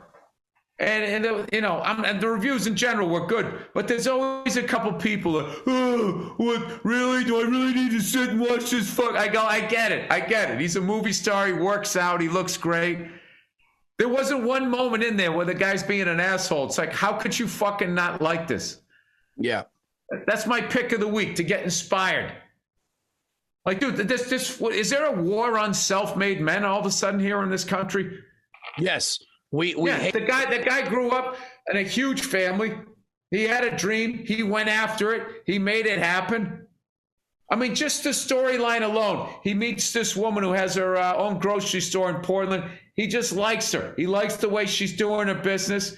He's got a good heart. Like, I'm telling you, that is like right in the crosshairs of cunts on the internet that they're not going to like it. Your heart's in the wrong place if you don't enjoy it. I really liked it and I got inspired. I'm going to expand my business, Paul. Yeah, let's talk about my business to yellow hoodies for the person in your life who would, when push comes to shove, would pick your team. That way you never forget. You dress them all in yellow. Here he comes. He's taking the last deviled egg. You're gonna be on this until next week. Oh my God. No, I'm not. That's my pick of the week, though. Watch binge. It's 6 episodes. Wall Street. It's really fascinating because right as the pandemic hits, and he's trying to start all of these businesses. It's kind of stressful. Paul, what's up, Andrew? What do you need? All right. So that parlay won't work because you can't do odds against nobody getting a field goal. So real quick, if you guys, and Cooper Kupp's usually averages 7.5 catches. So if you want to make it like above 10, because it's just not going to pay out, it's below that. So it'll be negative money. So it's got to be like on. All right. So for the Monday night special, we'll do Rams money line. You want to do Cooper? Can we do Cooper Kupp, like you said, 100 yards receiving? Yeah, he averages right around there. So you'd want to do like over 100. He's not going to have 10 catches. Cooper Kupp is not going to have 10 catches. Will he have 140 yards? No. He's averaging 7.5. So 49ers defense, Paul, is decimated. Does the 49ers defense double up on Cooper Kupp because he's the best fucking receiver in football? Probably. I don't think he's going to get 10 catches. How about this? You want to do Matt Stafford throws 3 touchdowns? It's fun. That's a lot. All right. I don't like this all of a sudden. Now we got to fucking... We're such idiots. We're like, Cooper Kupp, who fucking averages 7 catches, he's going to get 6. Someone's going to miss a field goal. We were way off. Can't bet on any of that. All right, we got the Rams in the money line. Yep. Fuck that. I don't give a shit if they do double cover him. I think he gets 9 catches. I do. 9? 9. He gets 9 catches.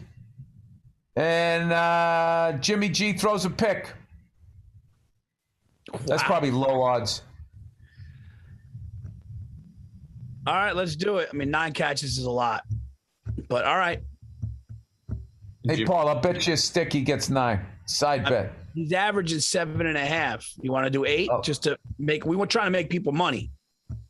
Well, that's why you want to do like 9. Yeah, you want to go a little higher, Paul. Dude, that defense fucking stinks. All right. 9 catches. All right, 9 catches. Jimmy G throws. So you can feel better about it, Paul. I'll take that action if you want to come at me. Come at me, Paul. I'm sitting right here. What are you going to do? I mean, now that means I'm betting against the people, but I don't think he's going to have 9 catches. We'll talk. I'll go with the fucking holiday season here, Paul. Yeah, I don't want to be the guy that walks up to the craps table and bets on everybody to crap out, so I'll go with it. 9 catches, Rams money line, and Jimmy G throws a pick. You got me betting on it. All right, and if he doesn't get 9 catches, I'll get you a fucking cigar. I mean, and I'll sing "I'm Sorry" by fucking Peggy Lee to all the fucking listeners if it doesn't come in. I know why you want me to make an Italian throw a pick, because you're still mad at me about the New England thing. Is that what that's about? You want me to have an Italian throw a pick. It's a subconscious thing. So wait a minute. So it's okay for you to be emotional about that, but I can't protect my own team? Yeah, we both can be emotional. It's totally fine. So what do you want? You want Jimmy G throws a pick or no? Yeah, because your gut said that, and I like it. I think that'll happen. I see the pain I'm bringing to your face, Paul. I don't want to do that to you.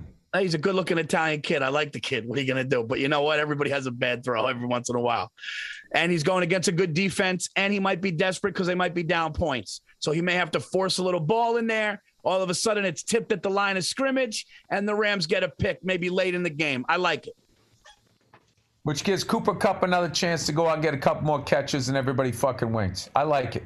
There you go. All right. We got it. Let the Monday Night Special. So if we get 3 in a row, MGM better send something. They're going to have to shut us down. All right, guys. So those are our Week 9 picks. Hope you enjoy it. Also, join us for the Monday Night Special. Bill, give him the song again. I always think about you doing that. Oh, yeah. Let the Monday Night Special. Put some money in your pocket because we picked 2 weeks in a row. Better money train right to the fucking bank, guys, with obviously BetMGM. As you guys know, as we've been talking about, we've teamed up with BetMGM this season. We're using their lines, the best lines, the BetMGM lines to make all of our picks. And we'll have special offers for our listeners each week. If you haven't signed up for BetMGM yet, just go to BetMGM app. Okay, use the bonus code Burr. That's BURR. You'll get $200 free after placing your first $10 bet. Here's how it works. You download the BetMGM app. You sign up using a bonus code Burr. Couldn't be easier. BURR. Then you're in. Then you place your first bet, $10 money line bet on any NFL game. You'll receive $200 in free bets immediately after placing your bet, regardless of the outcome. That's incredible. Just make sure you use regardless. Freddie Soto, rest in peace. Rest in peace. Rest his soul. Just make sure you use bonus code Burr, BURR, when you sign up with BetMGM. And I'm a little under the weather. I'm using my BetMGM thermos here. It's been amazing. Put it in front of the camera, Paul. You have to be 21 years of age or older to wager in Arizona, Colorado, D.C., Iowa, Indianapolis, Michigan, Minnesota, New Jersey, Nevada, Pennsylvania, Tennessee, Virginia, West Virginia, or Wyoming only. New customer offer, paid in free bets. Visit BetMGM.com for terms and conditions. Excludes Michigan disassociated persons. Please gamble responsibly. Gambling problem? Call 1-800-NEXT-STEP for Arizona. 800-522-4700 for Colorado, D.C., Nevada, Wyoming, and Virginia. 800-270-7117 for confidential help, Michigan. 1-800-GAMBLER, Indianapolis, New Jersey, Pennsylvania, West Virginia. 1-800-BETS-OFF for Iowa. Call or text the Tennessee Red Line. 800-889-9789 for Tennessee, or call 888-777-9696 for Minnesota. Sports betting is void in Georgia, Hawaii, Ohio, and Utah, and other states were prohibited. Promotional offers not available in Nevada. Hey, what's going on? It's Bill Burr, and it's the Monday Morning Podcast for Monday, November 11th, 2013. How's it going, dude?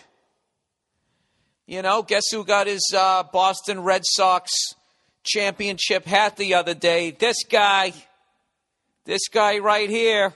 Oh, I was there from October 7th on.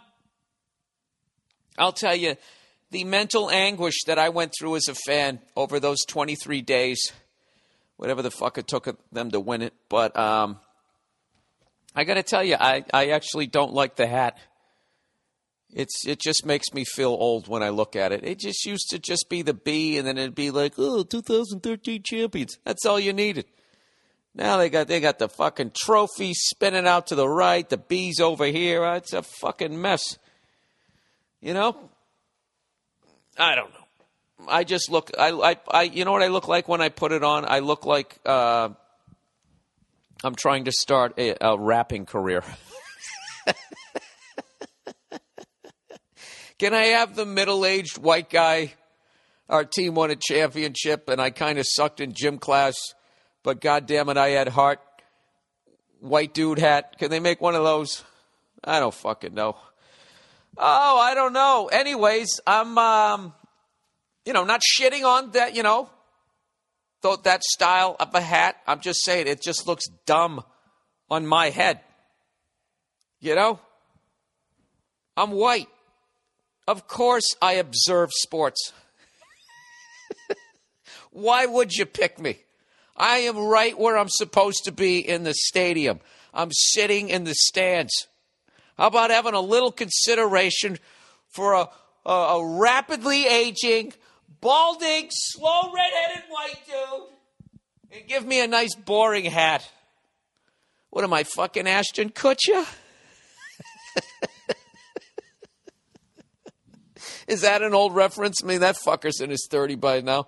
I don't know what happened in the last 10 years, but I've noticed it in my act when I go to make references. I think I brought this up before. I was doing a college gig. So I'm up there. I'm trying to be hip. I'm trying to be down. I don't know what I was doing. And I made a reference. I needed a reference for, a young pop skanky kind of chick, and I threw out Britney Spears, and dude, I'm telling you, absolute fucking crickets. I got nothing on it, and then I just did the math quickly in my head. I'm like, wait a minute, Britney Spears is like a 32, 33-year-old divorced mother of two at this point. She's not that 18-year-old girl coming out going, I pop my pussy. Whatever the fuck she sang in her little fucking outfit, total entrapment.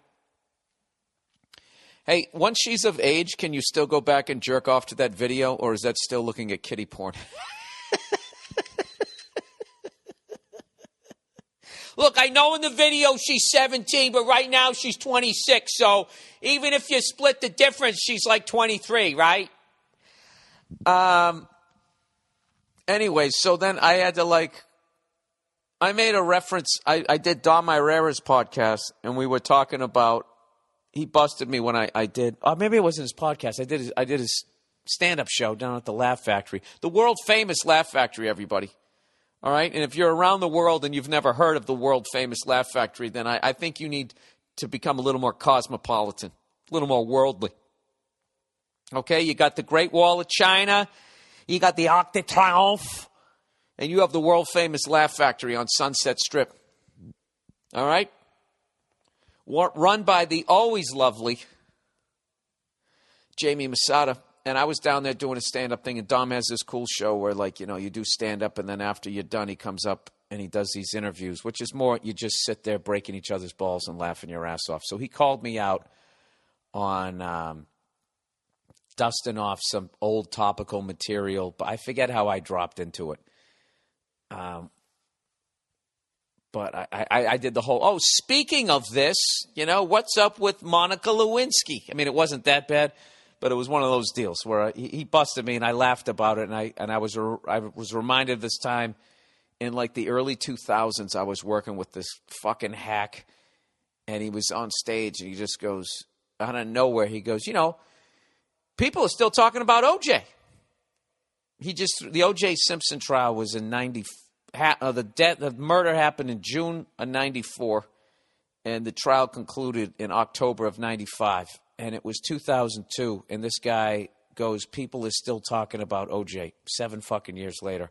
And then he proceeds to do material that wasn't 7 years after the case kind of thing. It was this was shit that he wrote while the trial was going on. And anyway, so I go to tell that story. And I'm at the Laugh Factory, and it's a crowd of 20-somethings. And I tell it to Dom, and I want to say Dom laughed, but it got nothing from the crowd. And then I'm just looking, going, all right, say like the average person here is 24. That means they were born in 1989. That means OJ, I shouldn't even say, he got acquitted, right? I never understood that case. He got acquitted, but he still had to give everybody all his stuff. Like, they need more evidence to send you to jail for life, but, to get all his stuff, including his Heisman Trophy, all the other side just has to be like, come on, he did it. Who else would have done it? And then it's like, the end of the Wheel of Fortune. You're just like, all right, for slicing my daughter's throat, I'll take the dinette set for $700. That's disgusting, Bill. It was a disgusting joke. Well, fuck you. I got an hour to fill here. Talking to myself. What would you be talking about 6.5 minutes in? Exactly.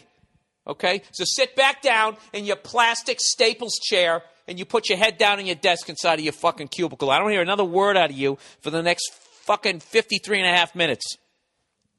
Okay? I'm in no mood. I got a long podcast ahead of me, and the last thing I need is someone like you getting all fucking uppity next to your stapler. Anyways. Yeah, so I'm starting to feel my age. I look phenomenal, despite the top of my dome. From just below my hairline down, for my age, I look phenomenal. I do. Fuck you. I look great.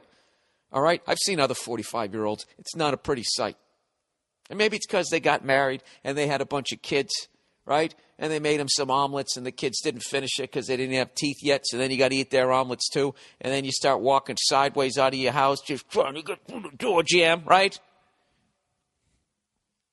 You just start using momentum to get to your car, You put your belly right on the fucking driver's side door, leaning against it, like a heavyweight fighter trying to wear down his opponent. You're just leaning against your car as you're fiddling around trying to find your keys in your pocket. You literally have to take a break from carrying that bacon, egg, and cheese mass right in front of you. The fucking suspension digging in on the opposite side of the car, like when I try to tip my dog over,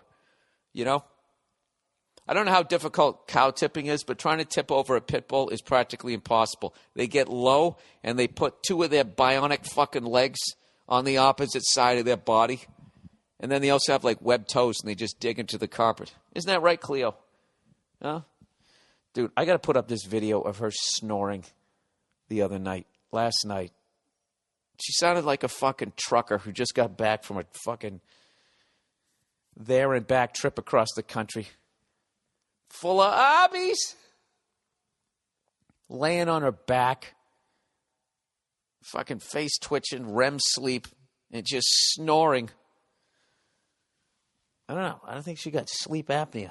I don't know what her deal is. I fucking love her, though. So anyways, the hell was I just talking about? Oh, yes, looking good for my age, but I'm starting to feel it. Feeling it with the references.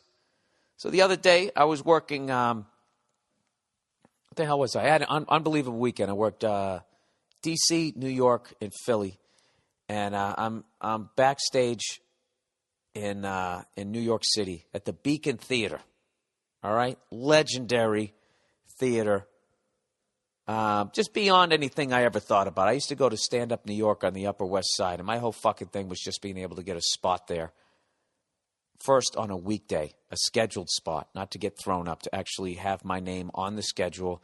He has a 10:20, right? And then it became, can I do a weekend spot? But I'd get off the subway and I'd walk by that theater a zillion times, and it never even dawned on me that a comedian could even fucking play a place like that. That's how far away that was. So I hope if you were in the area, you had a chance to come down there, because both of those shows were, I don't know, that was something else. Something else. Right up there with Carnegie or any of those other things. And but there was something about the Beacon that just, it felt like, I don't know, felt like I was at the Cellar, like comfortable. It was awesome. So anyways, Jesus Christ, I forgot what the fuck I was talking about. All right, let's back it up. It's how my brain works. It goes in a straight line. So I got to, like when you miss an exit, you got to back up back in the day, and you go back and look at the sign. backing the car up. Or maybe you just pulled over and your dad got out all pissed off and left his family of 5 sitting on the side of the road waiting to be rear-ended. Well, people didn't text when they drove back then, so I guess it was normal, right? Shit, what the fuck was I talking about? I can't remember. I literally cannot remember anything that I said before. No, wait, I said a bad joke. OJ. Dinette set. Christ. And there it is. And then it just hits the fucking beach. And now here we are. We're in a fucking lull. I guess I was talking about eating like shit. You know, I was doing so well. I got myself down to about $170. You know? I'm watching that UFC, The Ultimate Fighter. Right? I'm watching that this season. Everybody on the show is in shape. The women are fucking taking it to the next level. They're having some of the best fights of the season. And it's making me want to work out. And then I went on the road. And this is a funny thing. I went out with Virzi, right? And we're not drinking right now. We're on the wagon. Although I drank Wednesday and Thursday. But I still consider on the wagon. Wednesday, I got fucked up. And I paid for it the whole day. And I was like, this is stupid. How many times do I have to learn this lesson? I got to tell you guys, I went to the Rangers game. The Rangers-Penguins game on, what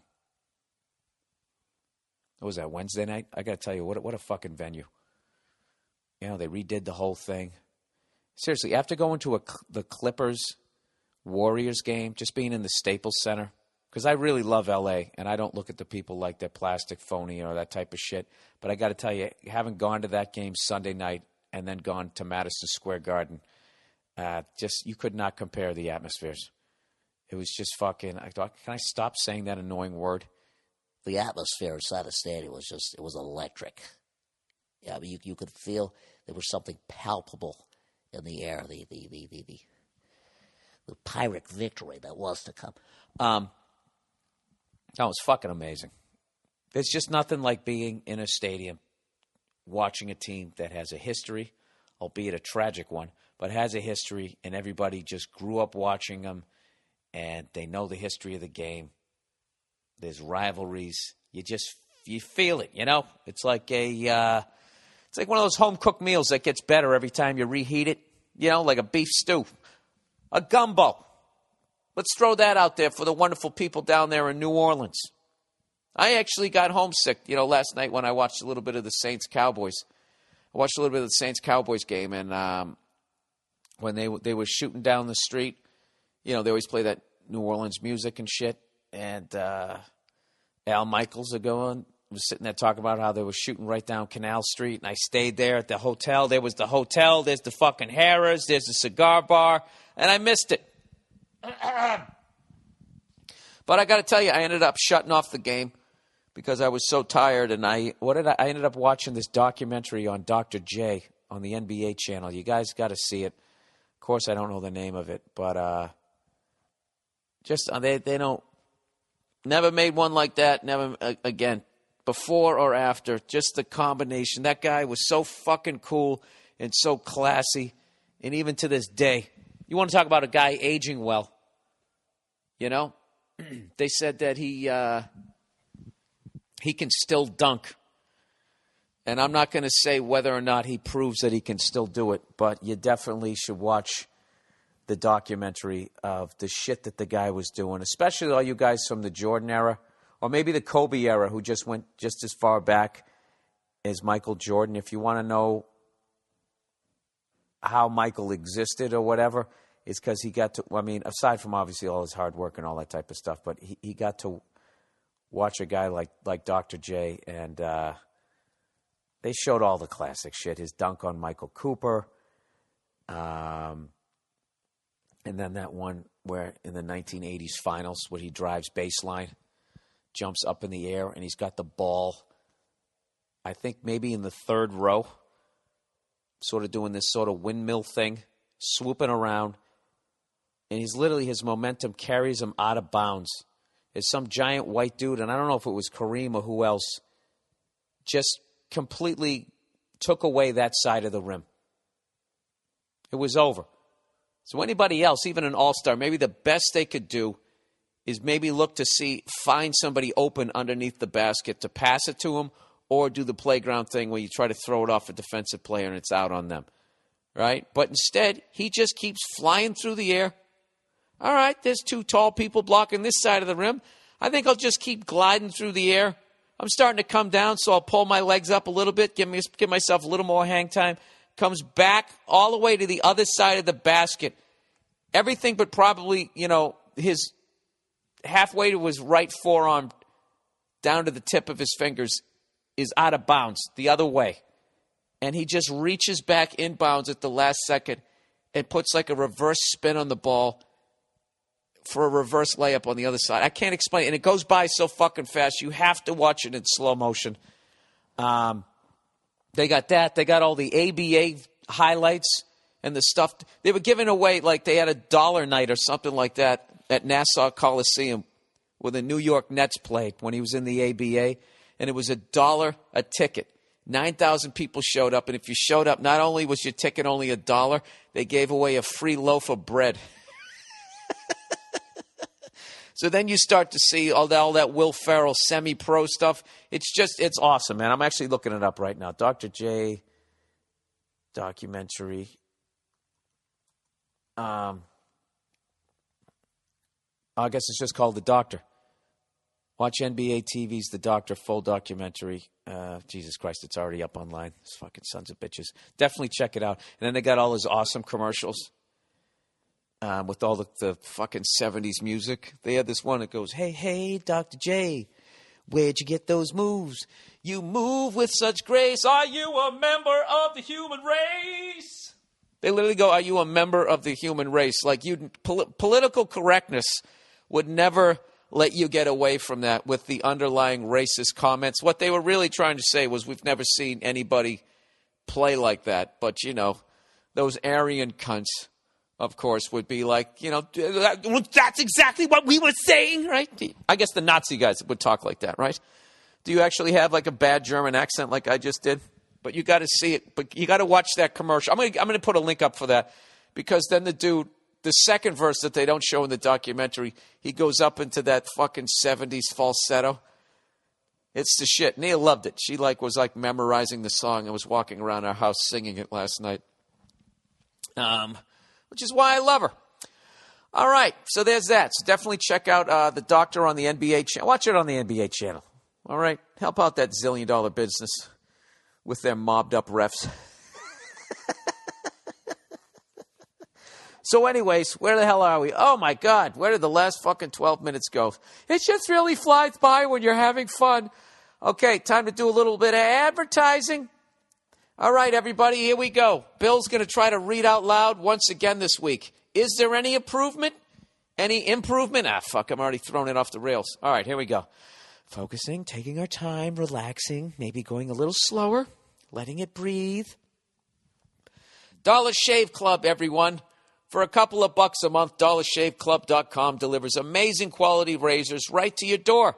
Not only does it save you a ton of cash, it saves you from trudging to the drugstore for a pack of blades. I always get stuck behind the lady paying with all or loose change from the car ashtray. Actually, that's not true. I get stuck behind the people who want to not only buy some, stuff for their dentures, they also want to develop some film and buy some ice cream.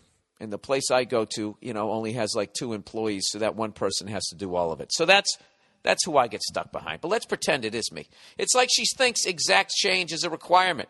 I'm a patient person, but heck, I came in with scruff. Now I'm leaving with a full beard. But now, with Dollar Shave Club for just a couple of bucks a month, amazing quality razor blades are delivered right to your door. That's right. No more wasting time and no more getting hit up for $20 every time you buy razors. Everybody here is getting their Dollar Shave Club blades, and you should too. And here's a genius idea. Try replacing your old shaving cream with Dr. Kavi's Easy Shave Butter from the dollarshaveclub.com. Trust me, your face will thank you later. Don't waste time at the drugstore behind the lady paying in pennies. Go to dollarshaveclub.com/Burr or go to BillBurr.com and click on the Dollar Shave Club banner. Keep your stress level low and your bank account high Shave time, shave money. Go to dollarshaveclub.com/Burr. All right, just for the record, I think I screwed up 3 times. That's not bad. Let's see if I can drop this is like golfing. See if I can take a stroke off on this one. eVoice. If you are an entrepreneur, 2 things keep you up at night: increasing revenue and controlling expenses. What about the gold-digging horse sleeping next to you? eVoice is a simple technology that helps you do both. How? Let's start with revenue. eVoice helps you make sure that everyone who calls your business is treated like gold. You get your own toll-free or local number. You can set up a dial-by-name directory or have calls instantly routed anywhere. Your cell phone, your house, your partner or assistant, or all of the above. eVoice even transcribes your voicemails and emails them directly to you, so you can prioritize when and how to respond without interrupting your workflow. With eVoice, you can never leave money on the table. Just go to the podcast page at BillBurr.com and click on the eVoice banner, or go to eVoice.com/Bill Burr. Damn it! eVoice also cuts your expenses by acting as your business phone system and your receptionist. The technology could save your business hundreds of thousands of dollars. eVoice starts at only $10 per month. And for that, plus you can get a toll-free, plus you can get free 30-day trial right now when you go to the podcast page at BillBurr.com and click on the eVoice banner, or eVoice.com/Bill Burr. That's my website, BillBurr.com, and click on the eVoice banner, or to eVoice.com/Bill Burr. You got to be kidding me. I was like 3/4 of the way. I'm like, oh my God, I'm going to have a perfect game. And then I messed up once. I'm like, well, I'm still going to beat 3. Then I had 2, and then I'm like, don't blow it. God damn it. So that was 3 again. Let's do one more here. Let's see if I can only make 2 screw-ups. I'll have to go a little slower. Put a little more twinkle in my eye. Hulu Plus, everyone. You've probably tried Hulu.com. Now with Hulu Plus, you can watch your favorite shows anytime, anywhere. Hulu Plus lets you watch thousands of hit TV shows and a selection of acclaimed movies on your television or on the go with your smartphone or tablet. And it all streams in HD for the best viewing experience. With Hulu Plus, you can watch your favorite current TV shows like Saturday Night Live, Community, and Family Guy. You can also check out exclusive content, including Hulu originals like The Awesomes, starring SNL's Seth Meyers, and Moon Boy, starring Chris O'Dowd from Bridesmaids. Hulu Plus also offers a great selection of acclaimed films. For only $7.99 a month, you can stream as many TV shows and movies as you want, wherever you want. Right now, you can try Hulu Plus free for 2 weeks when you go to huluplus.com/Bill. That's a special offer for my listeners only. Make sure you use huluplus.com/Bill so you can get an extended free trial and they know we sent you. Go to huluplus.com/Bill now, or click the Hulu Plus banner on the podcast page at BillBurr.com. All right, I think that was only 2 mess-ups. Possibly 3. All right. Anyways, let's get back to the old podcaster Rooney there. So, as I mentioned, this week they had the New York Comedy Festival, which was why I was at I was in New York City working at the Beacon Theater. It was so this was my weekend. I worked Dark Constitution Hall, where Eddie Murphy taped Delirious, and Chris Rock did, I think, Never Scared or Shoot the Messenger. I forget which one. So I got to work that place, and then I did the Beacon, which is the Beacon, and then I got to do the Tower Theater in Philly. So it was insane. It was absolutely insane, and as if my week couldn't have got any better. Because it was the New York Comedy Festival, there was all these big-name comics that were in town, and Bill Cosby was working at the theater down in Madison Square Garden, and it was on my bucket list. I got to see this guy. I saw Carlin. I never saw Pryor. I have to see Bill Cosby. I saw Don Rickles earlier this year, and, there's a lot of people that I should have seen throughout my career, and I never did because I was too busy trying to get better myself. And I was always like, I'm going to see him, I'm going to see him, I'm going to see him. And like I never saw Carlin when I was actually a stand-up comic, where I could have appreciated him even more. I saw him in, I told you this story before. I'll tell it again real quick. Me and a buddy of mine saw him at the Cape Cod Melody Tent. And we actually went down there to laugh at him, if you can believe it, because my buddy had convinced me that he was still doing his more stuff bit, that he hadn't changed up his stuff. So we were driving to the venue, drinking and laughing, going, more stuff. Like, we just were like, we're going to go down there. We actually used to go out. Like, I went and I saw a live taping of the Morton Downey Jr. show. We would go out to go see stuff like that, to enjoy it and also laugh at the people that thought it was great stuff. Morton Downey Jr. was great, but come on, it was a shit show, right? We saw Dice. We loved Dice. We saw him at the Worcester Central. We didn't go down there to laugh at him by any stretch of the means. We went down there to fucking laugh our balls off, and we did. Saw him at the Worcester Centrum. But we went to go see Carlin. We went down there to laugh at him, think he was going to do all his old material. And, of course, we go there, and he had a brand-new killer hour, and he was 10 times the comic that he was the last special, just how he just kept growing throughout his whole career. So anyways, but I never saw him when I was an actual stand-up comic. I saw him when I wasn't a comic, so all I knew was this guy was funny as hell. So anyways, long story short, I was flying to New York, and they had an article in the New York Post that said that Cosby was in town, and he was doing the festival. So I called up, and I asked if there was any way I could stand in the back and blah, blah, blah, blah, blah, and just check him out. And they hooked me up, and they actually got me to the side of the stage. And I was thinking, oh, maybe he'll just walk by, and I'll get to shake his hand. No, I don't want to bug him. So I go backstage, and, of course, there's like 40 people standing there because you want to go – you got to see Bill Cosby. So I'm standing there, and then this woman goes, hey, you want to go up and meet him? And I was like, meet who? And I'm like, Cosby? And she was like, yeah. So she starts walking up towards his dressing room, and it's like I had fucking mud, and I'm walking in mud, like I was afraid. So I'm walking up, I'm going, are you sure it's okay? Are you sure it's okay? Because this wasn't somebody running the festival. This was just like a PA that was bringing me up there. And it's right before he's going on. And I'm thinking, like, it just didn't seem like this was going to happen. So she walks up, knocks on his door. I hear somebody say, come in. That's not him. And they open the door, and there he is sitting there with one other guy. And so I walk in, thinking I'm going to get an intro from the PA, and she just closes the door behind me. So now I'm standing there. It's me, this other dude, and Bill Cosby. The other two are sitting down, and I'm standing up. And Cosby looks up at me, and he just goes, who are you? And immediately my heart is pounding. I'm like, I'm Bill Burr. I'm a stand-up comedian. And he interrupts, and he just goes, and why are you here? So now I'm going like, oh, my God, this is the fucking nightmare. I didn't want to come up here. I didn't want to bug him. I was tongue-tied. There was nothing. What am I going to, why am I here? I don't know why I'm here. I didn't ask to come up here. She just fucking dragged me. So it's 3 excruciating seconds after he said, and why are you here? And I'm just sitting there with my jaw on the ground. And then he finally lets me off the hook. And he goes, you are here because I asked you to be. And then he motions to a chair and goes, sit down.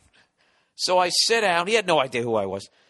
I think he knew that I was a comedian. But I sat down, and immediately I just had this fucking ear-to-ear grin on my face that I couldn't wipe away. And I just, as I was sitting down, I was like, I got to tell you, this is like meeting the Pope. And he goes, yes, but way more entertaining. I can't do it the way he did. He just had me laughing. And he proceeded to just start talking to me about how excited he was about his new special and about the way that he shot the thing and the artistic way. He's like, you have to see this thing. And he was saying there's no crowd shots. He goes, I don't want the camera on my crowd. He goes, leave my people alone. Let them laugh if they think it's funny. He goes, I don't want the camera on them, and then they get self-conscious and they feel like they have to. And he imitates their laugh, and he does that Cosby, did that thing. It was insane. So then he goes, I'm going to tell you something about shooting a special. And then he looks at the other guy. He goes, I don't think I should tell him this. You know what? I'm going to tell it. I'm going to tell it to him. And he turns to talk to me, and right then the door opens, and the PA comes back and goes, Mr. Cosby, are you ready? And he goes, oh, yes, of course. And he stands up and he walks out. So I never got to hear that the secret of shooting a special from a guy who I think, I've said this before. I feel like Richard Pryor live in concert and Bill Cosby himself run the entire gamut of it's like two perfect games. I can't explain it, and it's just one just absolutely like Cosby's just totally clean. Other than he says asshole one time, but it's totally necessary. It's just not an ounce of fat in that special, just wire to wire. He's just sitting down, killing, not cursing, just like you couldn't do it any better as far as just a written special, all the way to Pryor live in concert, which is just like, I don't know how to describe that style. Just open, free, going off. Not like you don't have your bits, but like those nights when you're just on as a comic and you're just tagging every joke, and a 3-minute joke becomes a 5-minute joke, and a 5-minute joke becomes a 12-minute joke. And then the next time you do your set, you're thinking about how you did it the last time, so you're in your head, and then your 3-minute joke that became a 5-minute joke now becomes a 1-minute joke, and you burn through an hour of material in 17 minutes, and you're on stage going, what the fuck happened? Anyways, those are the two perfect things. So anyways, then he goes downstairs, and he walks out on stage and just sits down. He has like you can't even see it. It's like this clear mic that almost like he would be like typing into on a keyboard. So it's hands-free kind of thing. And he sits down almost like a catcher. And he's just like he's sitting down on a stoop. And just does like an hour. He was only doing there was a number of comics that were on it. But he just sits down and like he did 30 years ago when I saw him, or whenever the hell it was. Yeah, it was 30 years ago. Just absolutely just total command of the crowd. I've never seen anything like it. But there was so many people backstage talking and that type of thing that I still have to go see that guy live, because I hear they said when he did his special, he did 2 shows, both 90 minutes, both all different material. And I brought that up to him when I was talking to him real quickly. I still can't believe I'm saying this. Yeah, when I was talking to Bill Cosby, and he said, and he just was humble. He goes, well, I've been doing this for like 50 years. I should have that much material, wouldn't you think? And it's just like, yeah, but that's all relevant, Don't you have any topical stuff that you have to throw out? I mean, it's just unbelievable. So he's touring. He's out there. He's part of one of the last ones from a generation that taught the rest of us how to do it. So if he comes to your town, I can't recommend it enough to go out and go see that guy. But, yeah, so that was my week. That doesn't suck, does it? I don't think so. So what else did I do? Let's talk about some of the shit I did with New Jersey's own Paul Virzi. I'm actually rooting against the Giants, not because I hate him, but because Paul Virzi said when they were 0-6 that they were going to go on a run. Remember I said that? I got a feeling, they could turn, So it's not that I don't want to see the Giants go on a run. It's just I don't want to listen to Paul tell me that he called it for the next 6 years. Okay? The fact that he's still talking about Cano and all that, I don't need another thing. Him going like when we're both, like when I'm 60 and he's 50. I don't want to be listening to him talking about the 2013 regular fucking season. That they could go on a run and blah, blah, blah, blah. And also, just having watched the Giants, win against the Patriots in the Super Bowl twice when the Patriots had them. and they let him off the hook. Now, I'm not taking away from the Giants because the Giants still had to fucking deliver, and Jesus Christ, did they? And they all stepped up, and they all made a play where we didn't, where Asante Samuels dropped a fucking interception, and Brady to Welker 6 yards fucking completion that would have gone for a first down, and the game is over, and you leave the door open for them. They are just a blessed team. The fact that you can go 0-6, okay, and then win your next 2 games and only be 2 games out in a 16-game season, they have a horseshoe buried so far up their fucking ass. Like, they could actually win their division starting 0-6. Starting 0-6 as a football team is basically, that would be like losing your first 50 games as a baseball team, going like 0-50. Okay, because 0-8 is half the season. So 0-6, I'm not doing the math. I can't even do the math. We'll say that's 40% of the season. There's 162 games. That's 40. We'll just go 40 and 40. That's like losing your first 70. I don't fucking know. It's like losing a bunch of fucking games, and then somehow not only do you go on a run, you win your division. It's insane. Wait, did the Cowboys win last night? I got to look it up. I started watching that Dr. J documentary. They were playing the Saints. I'm going to guess no. Saints at home. Let's see. Cowboys. Saints. This is entertaining, right? Listening to some douchebag look up a score. And I'm going to say the Saints won. Jesus, did they ever. 49-17. What the fuck? So now they're 5-5.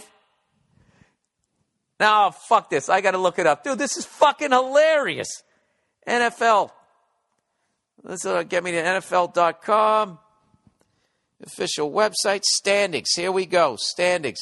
What are they, a game up now? The Giants are 3-6.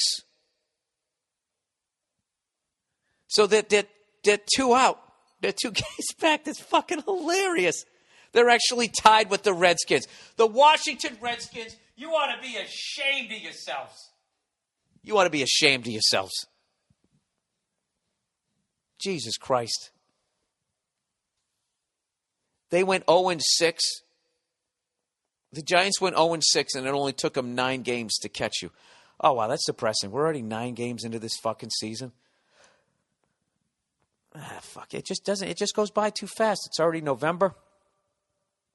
Unbelievable, but thank God there's hockey. And I'm actually kind of into the NBA this year. I don't know, but it's very hard to stay up on both those leagues because there's so many games and they play like their seasons just completely overlap each other. Have you noticed that? There's baseball, football. Like, people are either baseball, football, basketball, or baseball, football, hockey. If you're going to try to watch as much as you can. And then you throw in the golf, and you got to watch Wimbledon, right?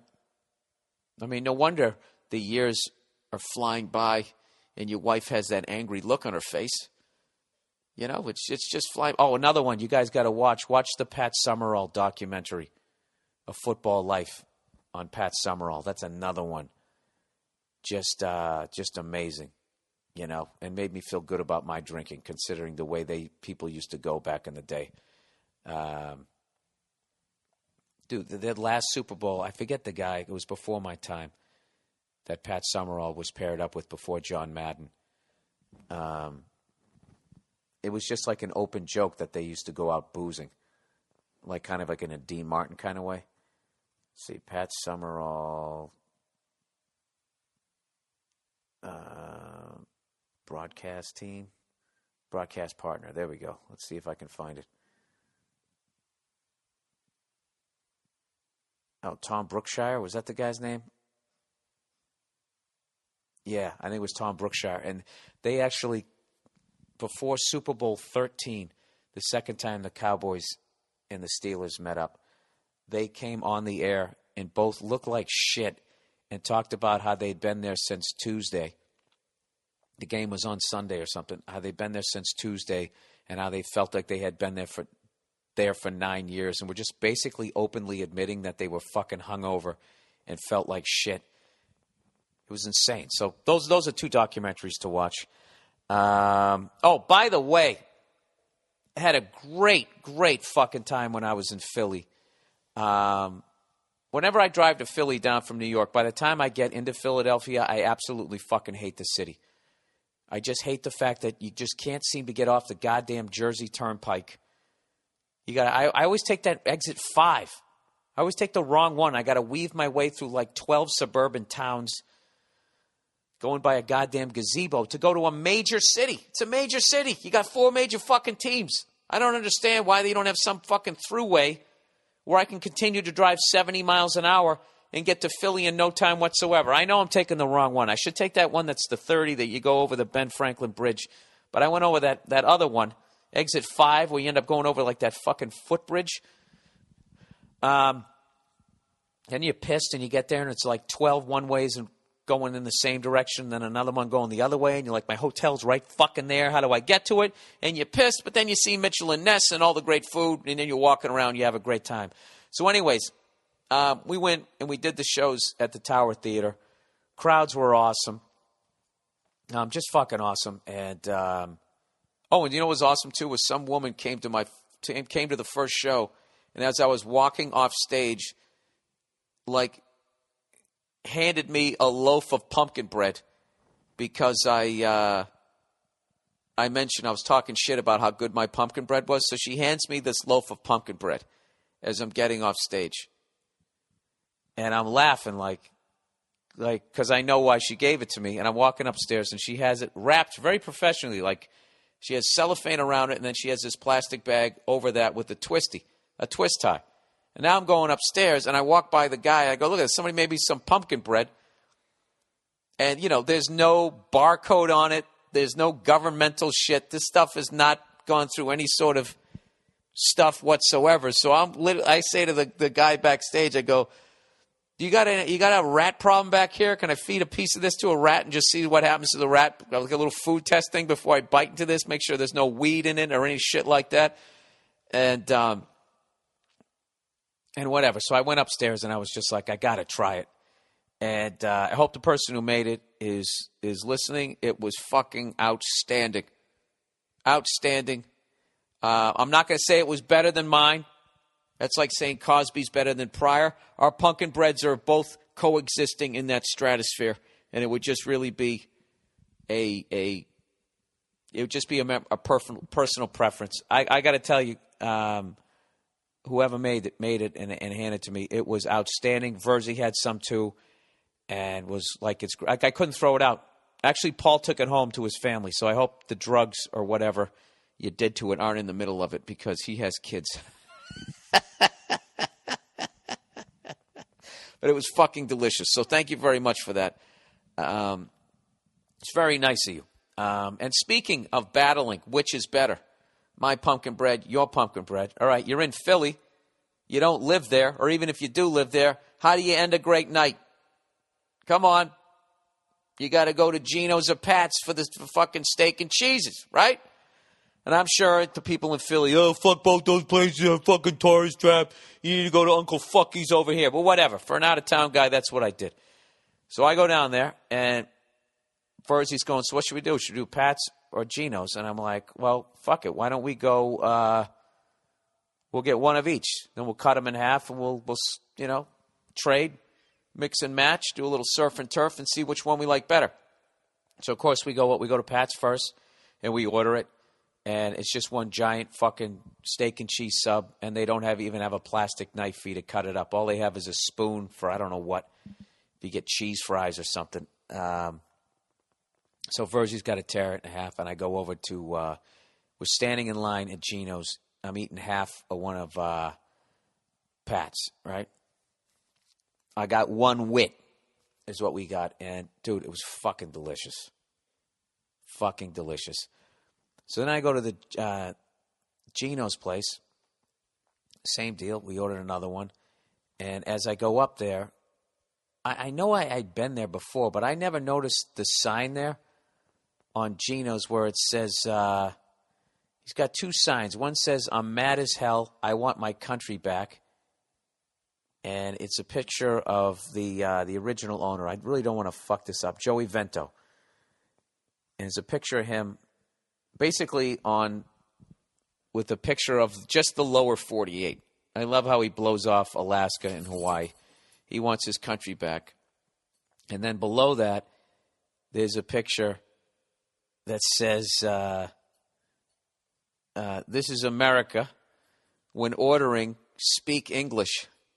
And I was just like, Jesus Christ, man, that's like some old school Bronx Tale Archie Bunker shit.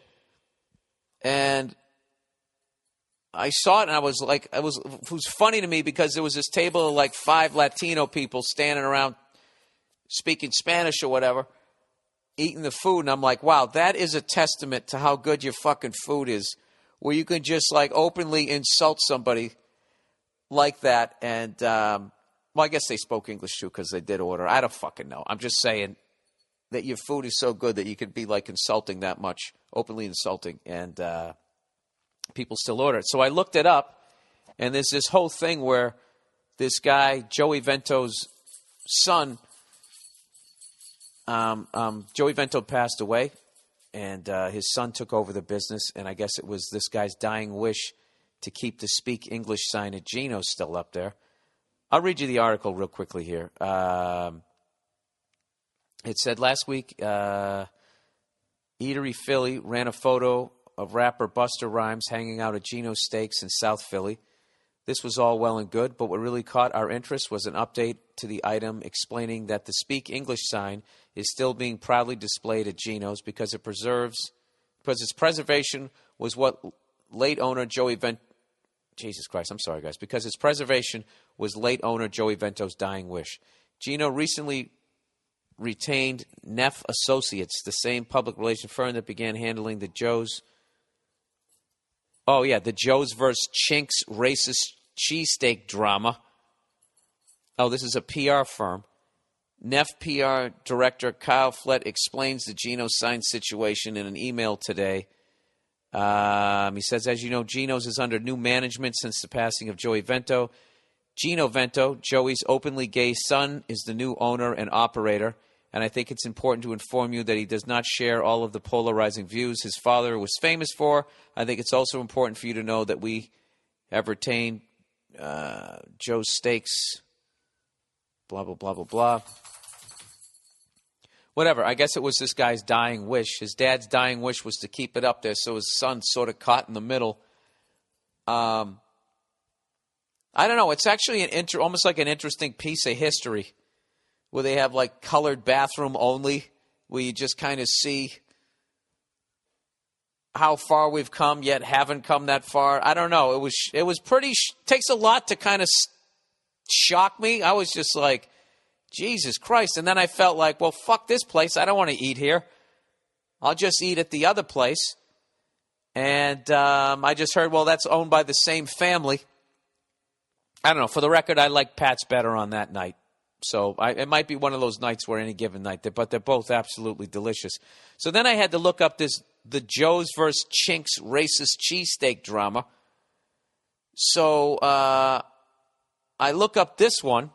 By the way, all of this shit is making me feel much better about being from the Boston area because we seem to get, like, other than the South, like when you talk about racist cities in the North, people always talk about Boston. And I guess there was a place that's now called like Joe's Steaks and whatever. Oh, Jesus, where the fuck is the thing? Where's the article here? Okay, Philly is renaming a cheesesteak shop that used to be called Chinks. All right. Philadelphia, capital city of the United States, is great at many things. It's great at being within a relatively short drive. Unfortunately, 2 topics it is yet to master are race relations and nuance, which is why its residents are freaking out that a Philly cheesesteak shop known since 1949 as Chinks Steaks has just changed its name to Joe's Steaks and Soda Shop. Chinks was named for its original owner, whose name wasn't Chink, but who boy did he look like one, according to his grade school classmates. The Philadelphia Inquirer notes that the late Samuel Chink Sherman, so some guy named Sam Sherman, had almond-shaped eyes, so everybody called him Chink.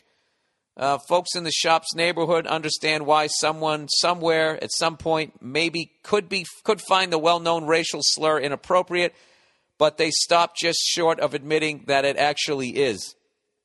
And because nothing flavors meat like a couple of decades of racism, they're pissed that chinks no longer exist. Here's a sampling of some of the best lines of complaints. Back then, ethnic slurs slipped off the tongue as smoothly as melted American cheese. Cracker Barrel hasn't had to change their name. I mean, that could be made into a racist thing. Others said the passing of chinks symbolized the neighborhood's decline. If the shop had been named with the slur against blacks, that would be offensive, said Terrell Jenkins, a 44-year-old African-American man, but chink was a nickname. It could have been a term of endearment. See, that's the one thing that I've learned about travel. It's just people just give a shit about themselves. So there's an African-American guy. You'd think he'd have empathy. He doesn't give a fuck. It's not coming in his direction. So he's, it could have been a term of endearment. He sounds like a white dude at that point. You know what that reminds me of? That reminds me of back in the day, one of those, England, they have that stupid royalty, these kings and queens and duchess and dukes, and they just, all this pomp and circumstance. I guess they don't make any decisions over there. But God knows I haven't really read up on it, so what the fuck do I know? But anyways, they had some sort of polo club over there. And there was some Middle Eastern guy who was a member, and I think he was one of the only Middle Eastern guys. Everybody else was these, blue blood guys that all, the incestuous fucking, so they all have weird ears and fucked up looking faces like Prince Charles, And their nickname for him was Sooty. They called him Sooty. So that got out, and the Pakistani guy, whatever the hell his name, whatever ethnicity he was, he said, oh, no, it was a term of endearment. I don't mind. I just love, that's such, a blue blood Rothschild level, Sooty. Like the soot from your chimney, from the giant fireplace in your fucking manor. No one thinks about soot anymore. First of all, most houses don't even have fireplaces anymore. You can't even use them unless you buy an old one that's grandfathered in. Then they have these old fucking whatever the next style house up from a manor is. That one that they shoot it from the air and it looks like a public library, except the grounds are so fucking gorgeous. All the hedgerows, to quote Led Zeppelin. If there's something in your hedgerow. So anyway, it was just fascinating for me to read this, I don't know, it just reminded me, this was 1950s level sort of racism, they're reading just shit and kind of being in that environment. I was surprised that there weren't some people with their hair greased back standing around a, burning trash can singing doo-wop. Had a very Bronx Tale sort of vibe to it. So, but having said that, those racist sons of bitches make some great food. They really do. And I've only ate there one time, so I'm not going to pass judgment other than to say my experience that night. Pat's got the leg up. All right, but that's a divisional rivalry, so they play each other twice in one season. So I got to go back and have another game down there. It was fucking delicious, and I don't regret a second of putting that poison into my body. The fucking bread was delicious. The cheese whiz, all of that toxic, horrific shit that my body is probably still trying to process and decide where it should put it in my body. I'm telling you right now, I would do it again tonight, and I just had it 2 nights ago. It was fucking delicious. So thumbs up on the cuisine, thumbs down on the ignorant thought. But leaving the sign up, I definitely think the name of the place, if it's racist, you should get rid of it. But there was something about leaving the sign up that, I don't know. To me, I looked at more as like a museum. Like this was the guy, and he was beloved in the neighborhood, yet he thought this way. He had another sign that they actually took down. It said, "Real Americans don't press number 2," which was a reference to, if you'd like English, press 1. A primo numero dos. There's always the fucking prima, whatever the fuck they say, is the Spanish. That one to me was actually funny. I don't condone it or whatever, but it was at least clever sort of racism. I just love that whole philosophy. Give me back. I want my country back. And that's the same fucking guy that if a Native American came up, and said, I want my country back, this guy would immediately go into some sort of, I would imagine, I don't want to put words in his mouth, but I imagine he would go on some sort of fucking rant about how Native Americans were savages, as we systematically fucking wiped them out like a bunch of fucking savages. So whatever. It was really interesting and it was delicious food. Okay, let's get to some some more advertising. Then I got to get to the questions over there. All right, here we go. Let's see if I can improve on 2 screw-ups. LegalZoom, everybody. There are 2 reasons, not 1, but 2 reasons why now is the perfect time to start your own business. Reason number 1, the economy is picking up, and the longer you wait, the longer you delay your potential success. Reason number 2, right now you can incorporate your business or form an LLC at LegalZoom.com for just $99. LegalZoom's online process guides you step by step, and you get total customer support. It couldn't be much easier. LegalZoom provides self-help services at your specific direction and can connect you to an attorney, but they are not a law firm. So you have a pile of money. No, so you save a pile of money. That's 4 strokes against me. Get an extra discount, and when you enter Burr in the referral box at checkout. I went into the water. Don't wait on the sidelines while others are taking charge of their futures. Now is the best time to get in the game and launch your business. Don't put this off. For incorporation, trademarks, patents, and more, just go to LegalZoom.com right now. Discount code BIRD. Burr. That's LegalZoom.com. Discount code BIRR.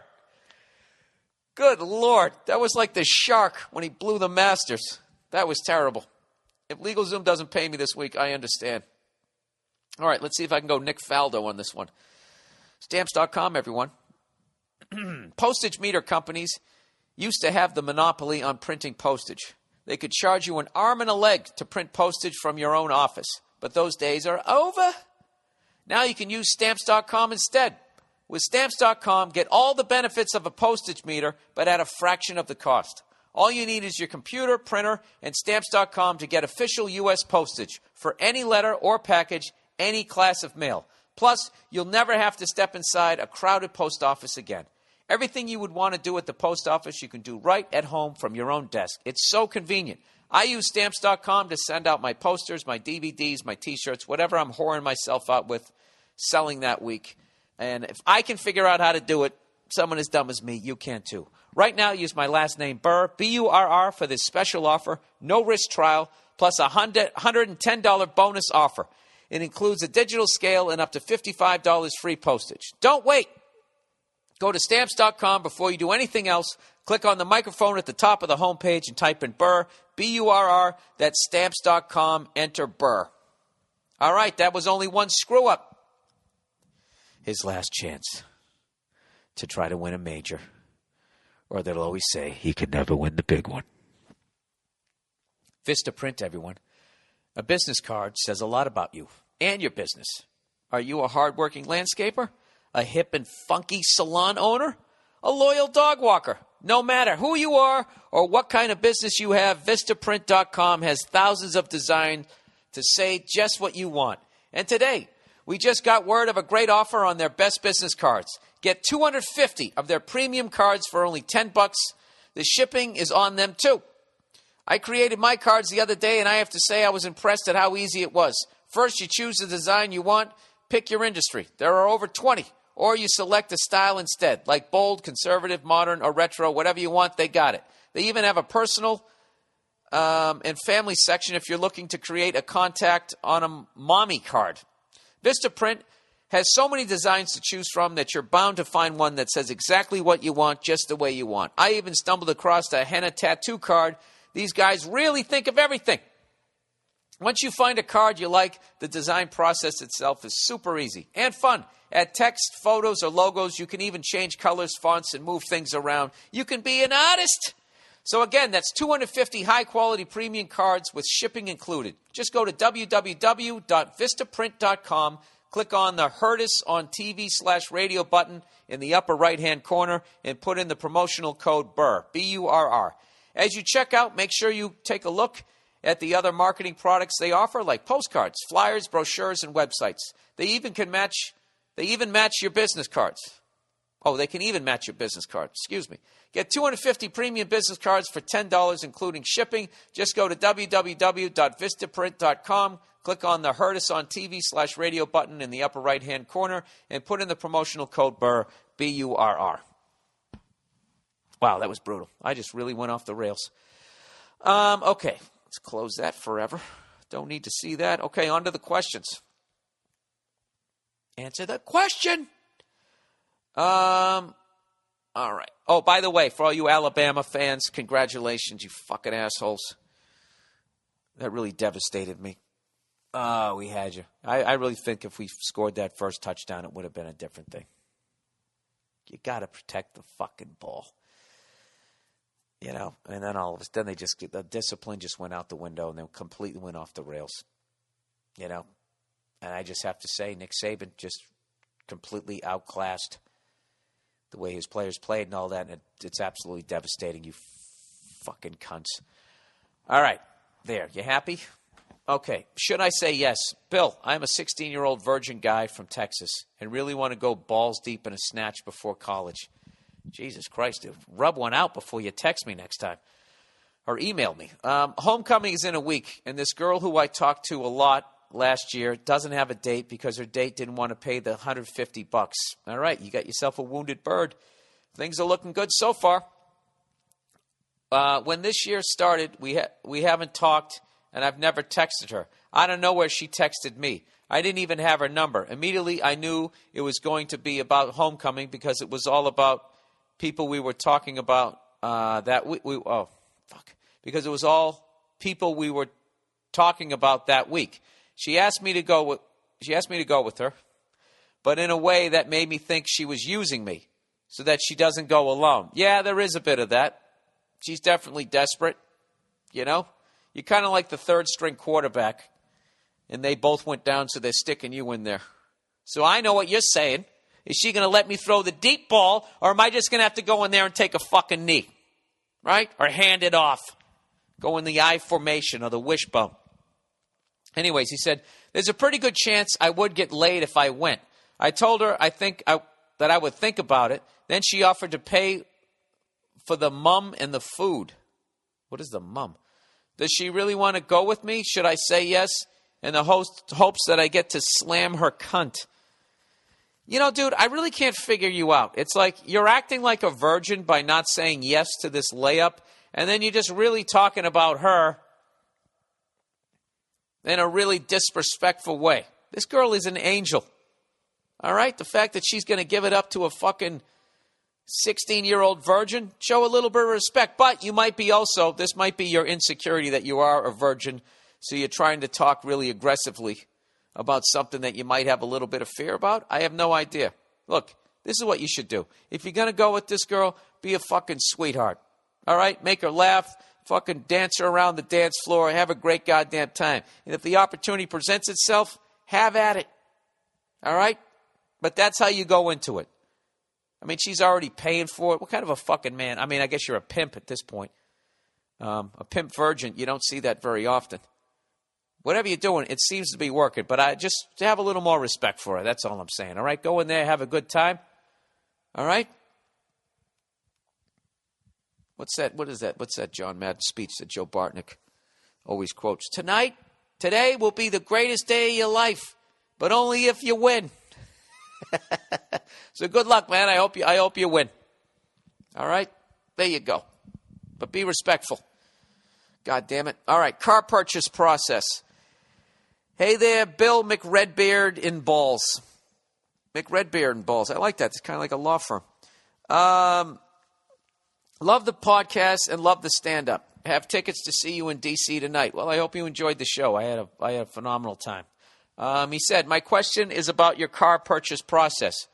When you bought your Prius, did you do it celebrity style and send one of your cronies with a Scrooge McDuck style money bag over to the dealership, then have it delivered to your place, or did you go in old school and negotiate face to face? Were you one of those assholes who bicker over $100, or did you just buy the whole shebang and make some poor sap sales guy's day? I ask because I've been selling cars for 10 years. I find that the people who dicker over the smallest amount of money are usually the most miserable cunts during and after the sale, while the people who pay the most are the happiest customers. Happiest customers I have, and send me all their friends and family. Fellow ginger and sleazy car salesman. All right, so you own up to it that you're robbing those people. I tried to haggle over the price, and I was buying the Prius when gas prices were like four something a gallon back in like 2007. So they couldn't keep those things on the lot. So I was just like, this is my offer, take it or leave it. And they're like, well, we're going to leave it. And I'm like, I'm walking out. I'm out of here. And they're like, all right, see ya. And I needed a car, and I was renting one. That was the thing. If I had another car, if I actually had a car that I could drive away with instead of a rental, that was costing me money. So I just said, all right, fuck it. I'll just pay it, and I'll go do some more stand-up gigs. But just personally speaking, if you can't knock any money off of the car just because you know that they are fucking you over, one of my buddies does it the best, and he is also a salesman, and he looks down on car salesmen. He looks at you guys like hack comedians as far as like being salesmen. He thinks you're the lowest of the low. Now, listen, that's not my thought. That's just his. He just calls them up and says the car that he wants and the price that he's going to pay. And he says, I'm calling 4 other dealerships. You have till noon to get back to me. He does it something like that, and they get back to him, and he gets it for the price that he wants because it's a guaranteed sale. He's like, I'm buying a car today, and these dealerships, they can't resist that. So I oversimplified it because I'm not totally, informed on. I always forget how it goes down, so I can't intelligently present what the fuck it is that he does, but that's the way he does it. But anyways, I'm actually, thinking about buying Nia a nice car. So if any car salesman out there can give me some tips and present the ins and outs about how much they do more, because I've heard all that stuff like the sales slip on the side of the car, the price up at the top is what the dealership pays, and that the dealership doesn't pay for any of the options and that type of thing, which doesn't seem right to me. I feel like they must get a discount on the options. What is the discount? And I also know that they need to make money. So what's a good, let's just say if I'm going to go buy a $30,000 car, all right? And if I look at the sheet, it came in at 22 or 24. Just say 24, and it's got $6,000 worth of fucking options or something like that. I don't even know if those numbers make sense. If you're a car salesman, like, where should I be? Should I be in the middle of that? Should I be at 24? Where should I be? Let me know, and I'll read it on to other people. All right. So I guess, and to answer your question, I was the guy who just kind of paid. I'm not a miserable cunt as much as I sound like it. I'm actually a really, I'm a pretty happy guy. But, talking about how happy you are on fucking stage, is not really going to be funny. So if I talk about my frustrations and my fears and my shortcomings, yeah, that's where the comedy is. All right, there you go. All right, that was a twofer. All right, human farming. Billy Beerballs. Have you heard of the concept of human farming? It really makes a lot of sense. Instead of primitive forms of slavery, the population works and produces for the elite class. The quality of life is terrible because the ends to the means of working is really just to service a higher system you have no idea you're a part of. This video summarizes it really well. Sleep well. So I actually went to go look at this thing, this human farming, and I understand what they're saying, but they, as always, they don't seem to. Well, I didn't watch the whole video, but it's like in the 13 minutes, are they really going to give me a solution? And it also, first of all, the guy narrating it might be the most arrogant cunt I've ever heard in my life. I can't even, I'll click on it right now if you want. You know, he's just like, a lot of people might be confused. Hang on. Ah, Jesus Christ, I got to get through the Dodge Durango commercial here. 14 seconds. He's basically going like, some people get confused and look at the government as it's this thing that's helping them out. Blah, blah, blah, blah, blah, blah. Are you beginning to understand the cage that you were put in? Listen to this guy. And how you can finally be free. Wait a minute. Let me get back to the beginning here. Here we go. This is the story of your enslavement. How it came to be, and how you can finally be free. Like all animals, human beings want to dominate and exploit the resources around them. All right, so that's the tone this guy takes. Let's get a little bit further into this thing. Here we go. Occupation throughout history, and it is now reaching its destructive climax. Human society cannot be rationally understood until it is seen for what it is. A series of farms where human farmers own human livestock. Some people get confused. Shit, I pulled it away there. Some people get confused. Here we go. Listen to this shit. Listen to this. Talking down to you. Some people get confused because governments provide healthcare and water and education and roads, and thus imagine that there is some benevolence at work. Nothing could be further from the reality. All right, so then he breaks it down, and then in the end he goes, are you beginning to understand the cage that you were in? And he keeps going, some people get confused. It's like, dude, I'm not fucking confused. All right, you arrogant cunt. You sound like you're up your own ass. You sound like you're sitting on top of the fucking pyramid. All right? You know what this type of shit does that it doesn't take into consideration? It doesn't take into consideration mouth-breathing fucking morons. That whole philosophy that why does this guy have this much and this guy has this much, that it's always the rich guy is evil and manipulative and undeserving. Now, I know this is shocking to hear from me the way I go off on bankers, but I'm really going off on the system of banking when I'm doing that. But don't you guys have some fucking friends that, they go to work, but they have no direction, they have no plan, and they just sit around bitch moaning, complaining about their fucking life, And they feel like they have like this sense of entitlement that they just fucking deserve shit because, well, why should this guy be rich and I shouldn't? It's maybe because he's smarter than you. Maybe he busted his fucking ass. Maybe you sit around smoking fucking weed or boozing it up all day. Like there's no personal responsibility. That's what I don't like about this thing. There's no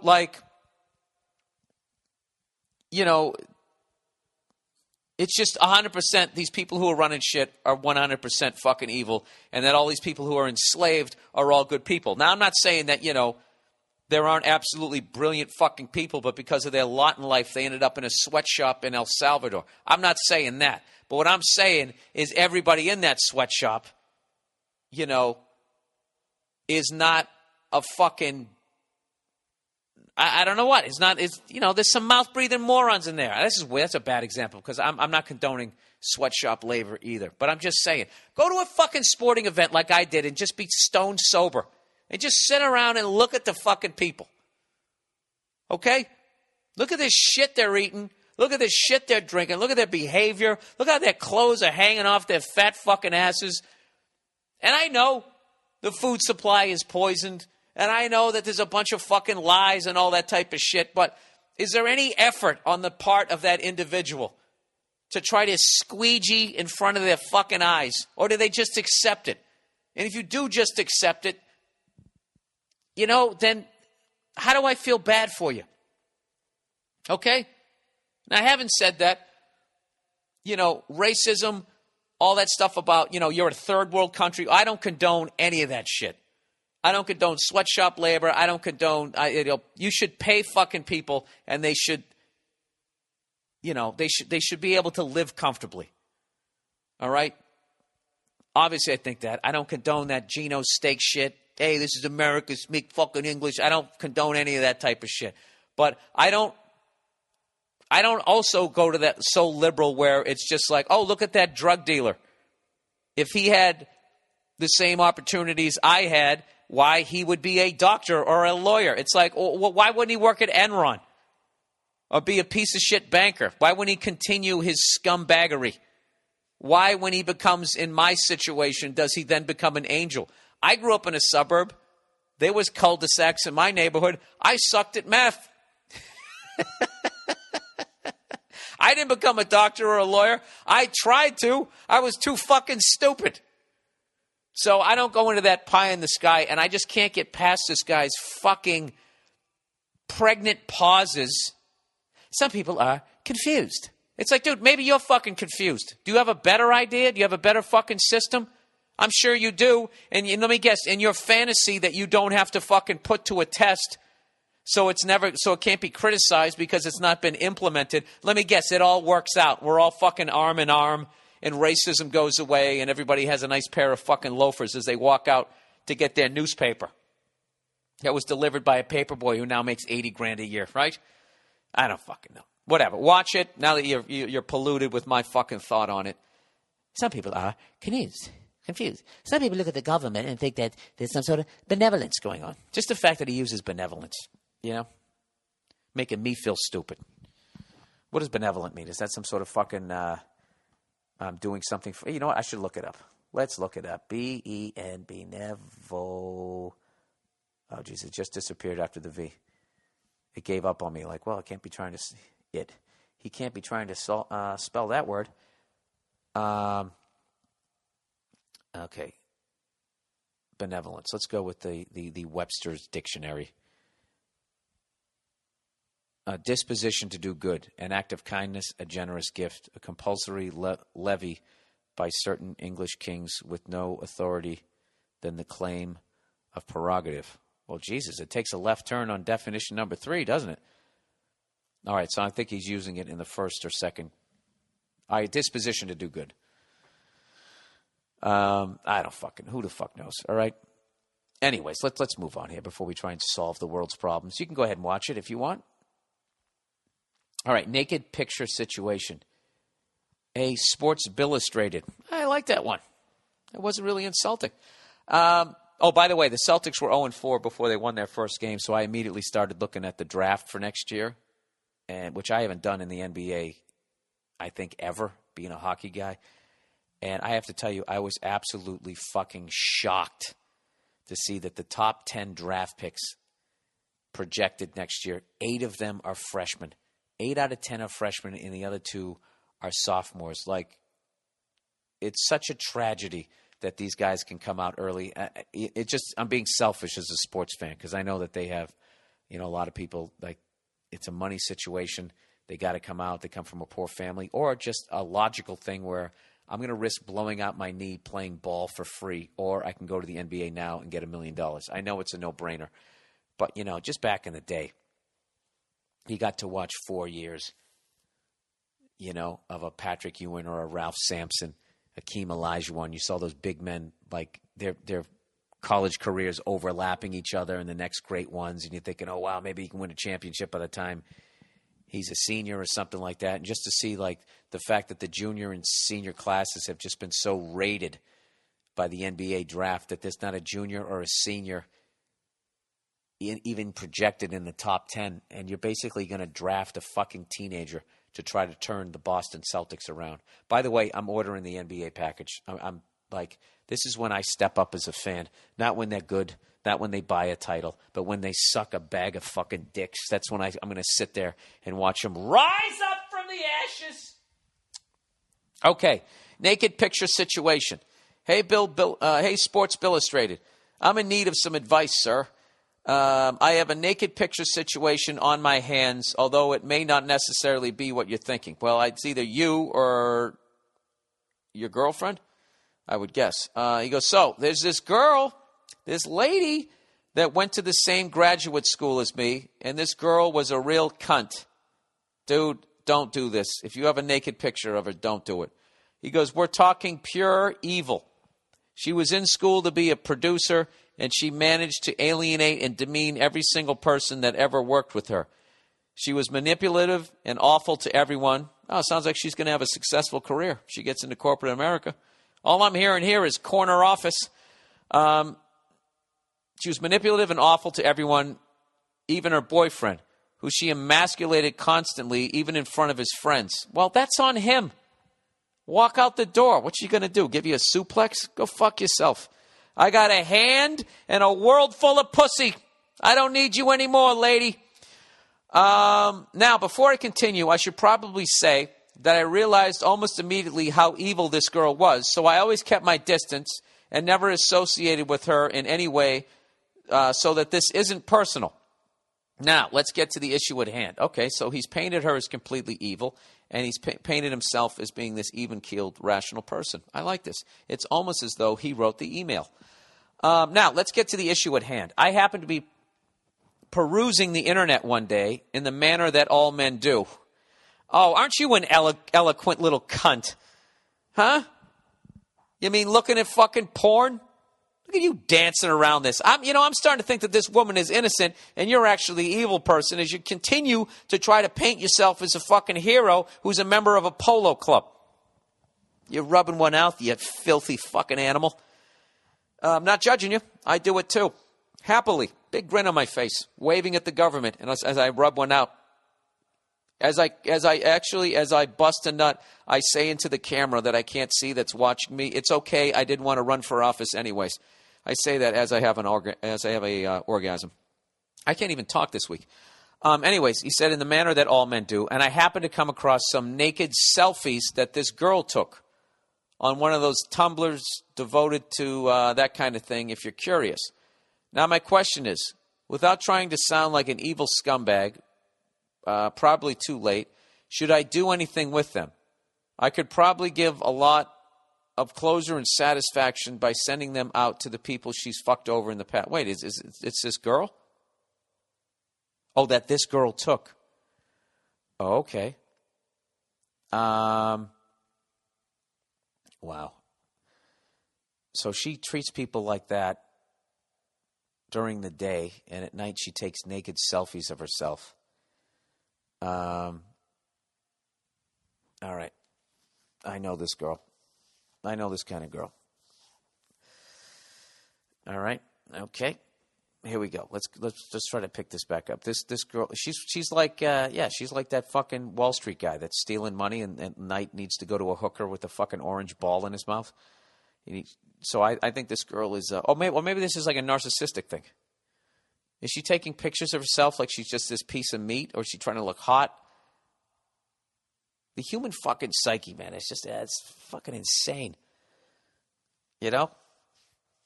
And I'm not judging either, because I'm out of my fucking mind too. All right, let's continue here. On one of those, this is a really great email. There's so many fucking levels to this. You guys I can't tell who's out of their mind here. Her, or you're like, or you're out of your mind. And this girl actually shot you down because you want to take her out for a cup of coffee. Should I do anything with them? I could probably give a lot of closure and satisfaction by sending them out to the people she's fucked over in the past. To be clear, I would never do this with someone's pictures that were meant privately for me. But these were already posted publicly online by her or someone else. Should I anonymously send out a link to people or just kind of laugh quietly to myself about the whole thing and keep it under wraps? Any advice would be appreciated.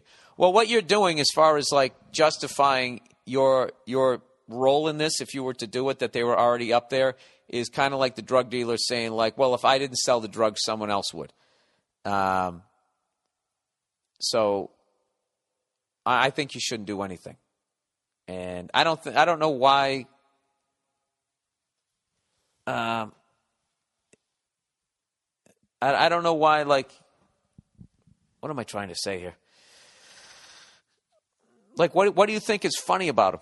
I mean, what is the big deal if somebody wants to put some naked photos of themselves up there? They like themselves. They think they look good. I don't understand why it's considered like nudity and that type of thing is considered that way.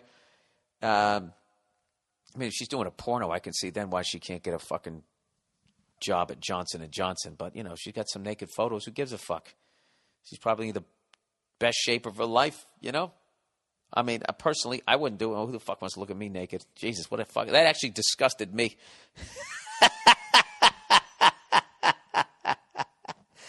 So, anyways, you know what, dude? Don't do that, man. You're getting drawn into her fucking world. Okay? If that woman is the way you painted her out to be, she has a bunch of issues, and the best kind of guy she's ever going to attract is some ballless, fucking spineless jackass that she's not going to respect. If I had to guess, she's a woman who needs a guy to tell her what's what and fucking, put a hurting on her, in the bedroom. She needs to be face down in the pillows being told what the fuck to do. She's got some sort of fucking issue, man. But, just be happy you're not going to work for her. She's out of your life, okay? And she's, and if she walks around treating people like that, she's never going to really develop lasting relationships, meaningful relationships. She's not going to have people in her life that would step out in front of a bus for her, So she's never going to get the full human experience. I feel like that is enough of a punishment. You don't need to go in there and like that. That's really like a vengeance thing is very 7th grade girl. And I think you're above that. Just leave him alone and continue to jerk off to him, you fucking creep. I'm not going to lie to you. I would too. I'm not judging you. Welcome. Welcome to my level. All right. French Revolution and bankers. Hi there, Billy Bandwagon. I've been a fan of the Monday Morning Podcast for a while now, and you were on the Crab Feet podcast. Oh, yeah, with Jay Lawson on the All Things Comedy Network, everybody. He said it reminded me of something. Pre-revolution France was almost identical to the way the U.S. is now. Oh, God, I hate when people keep predicting the demise of this country like they're giving us some sort of insight, like people in this country can't see it coming. All right? I'm not saying every mouth-breathing moron sees it coming, but, anybody who has any sort of intelligence, we see it coming, okay? All right there, Mr. fucking rubbing your goddamn chin. Actually, he's probably an American, too. All right, France in 1787 had grinding poverty, tax inequality, and was nearly bankrupt from the 7 Years' War. And then he writes, familiar? ? I'm not even going to read this fucking thing. You're already so up your own ass. Wow, I never looked at it that way. Wait, does history repeat itself? Gee, you're really onto something here, sir. Good fucking Lord. You know what's funny about this type of shit? Is this probably isn't even this person's thought. They're probably just regurgitating something else that they've read from a website, which I do all the fucking time. I do the exact same thing you're doing here, sir, except I don't go, familiar? Some people are confused. Why can't people just present a fucking an opinion without like patting themselves on the back about how fucking smart they are all the time? You're a fucking moron just like me, okay? I'm going to read this and I'm going to skip over. Familiar? Does that ring a bell? Pot calling the kettle? Hoo, hoo, hoo. With your fucking smoking jacket, you cunt. All right, here we go. Jesus fucking Christ. All right.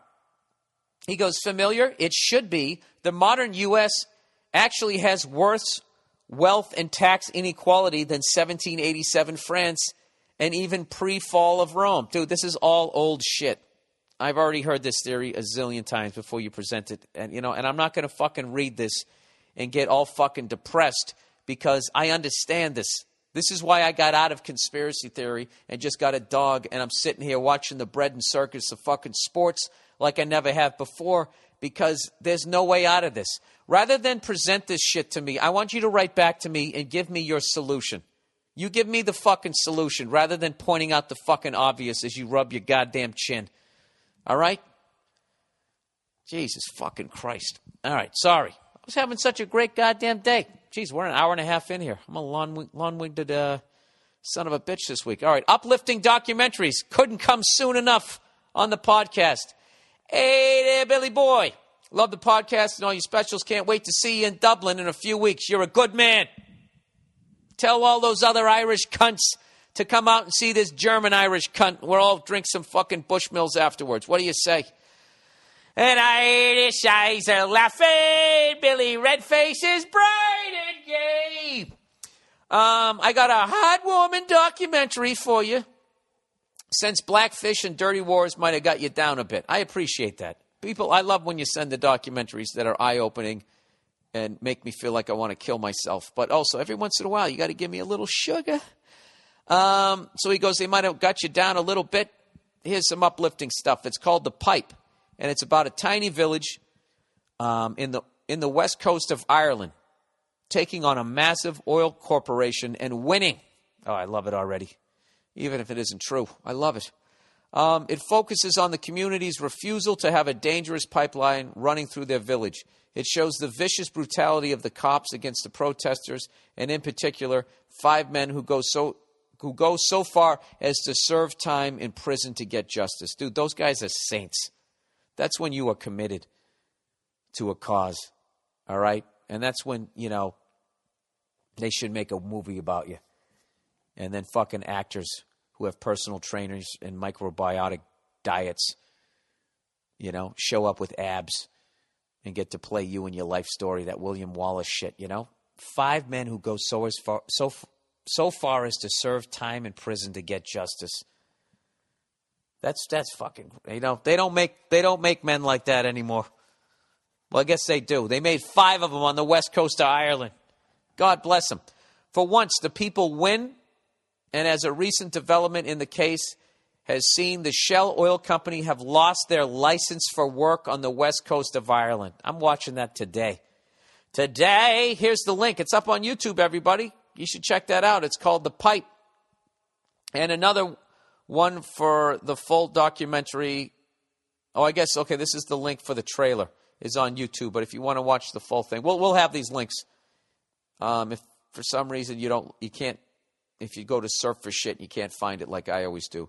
It's called www.filmsforaction.org/watch/the_pipe_2010/ again. Those are all backslashes, by the way. That is a backslash, right? Yeah, backslash. All right. That's the podcast for this week, everybody.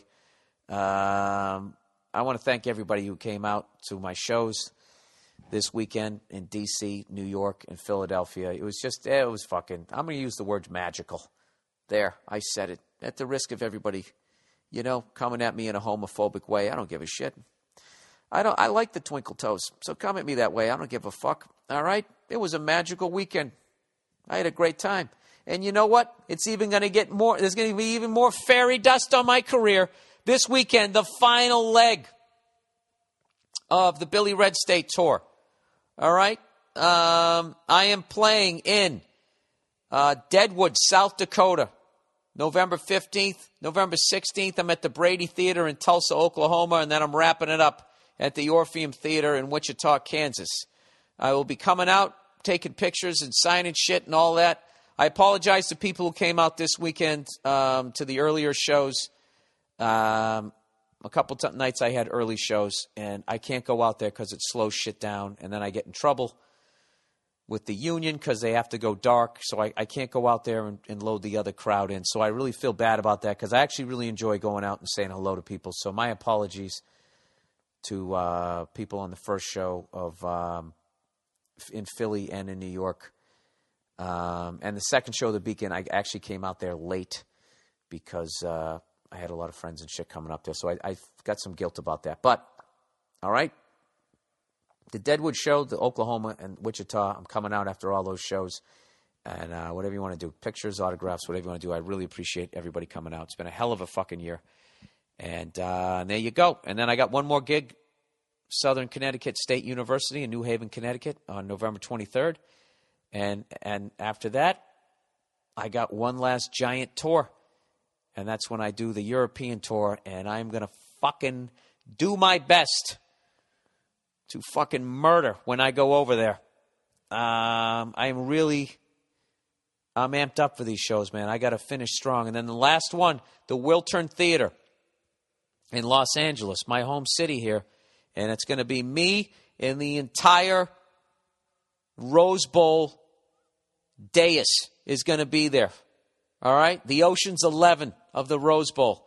Everybody is going to be there. It's going to be me, Joe Bartnick, Jason Lawhead, and Andrew Themelis. That's it. The 4 horsemen of the fucking Rose Bowl. We're all going to be there, all doing stand-up at the Wiltern Theater to bring in the new year. You know, we'll be smoking cigars, drinking one quick thing of scotch before we go home and go to bed, and then go to see the granddaddy of them all the next day. It's going to be a hell of a fucking night. That's going to be an unbelievable fucking night. I'm calling it right now. If you ever want to see the fucking beautiful knuckleheads that I hang out with, yeah, I'm telling you, go to that show. All right, I'm done with that hyping my own shit. Here's the final thing here. Now that the show's over, don't forget to sign up for your free trial of Hulu Plus. Hulu Plus lets you binge on thousands of hit shows anytime, anywhere on your TV, PC, smartphone, or tablet. Support this podcast and get an extended free trial of Hulu Plus when you go to the podcast page at BillBurr.com and click on the Hulu Plus banner. Or go to HuluPlus.com/Bill. That's HuluPlus.com/Bill. Okay, that's the podcast for this week. Have an excellent week. Good luck. God bless. Go fuck yourselves. And I'll see you out there on the road.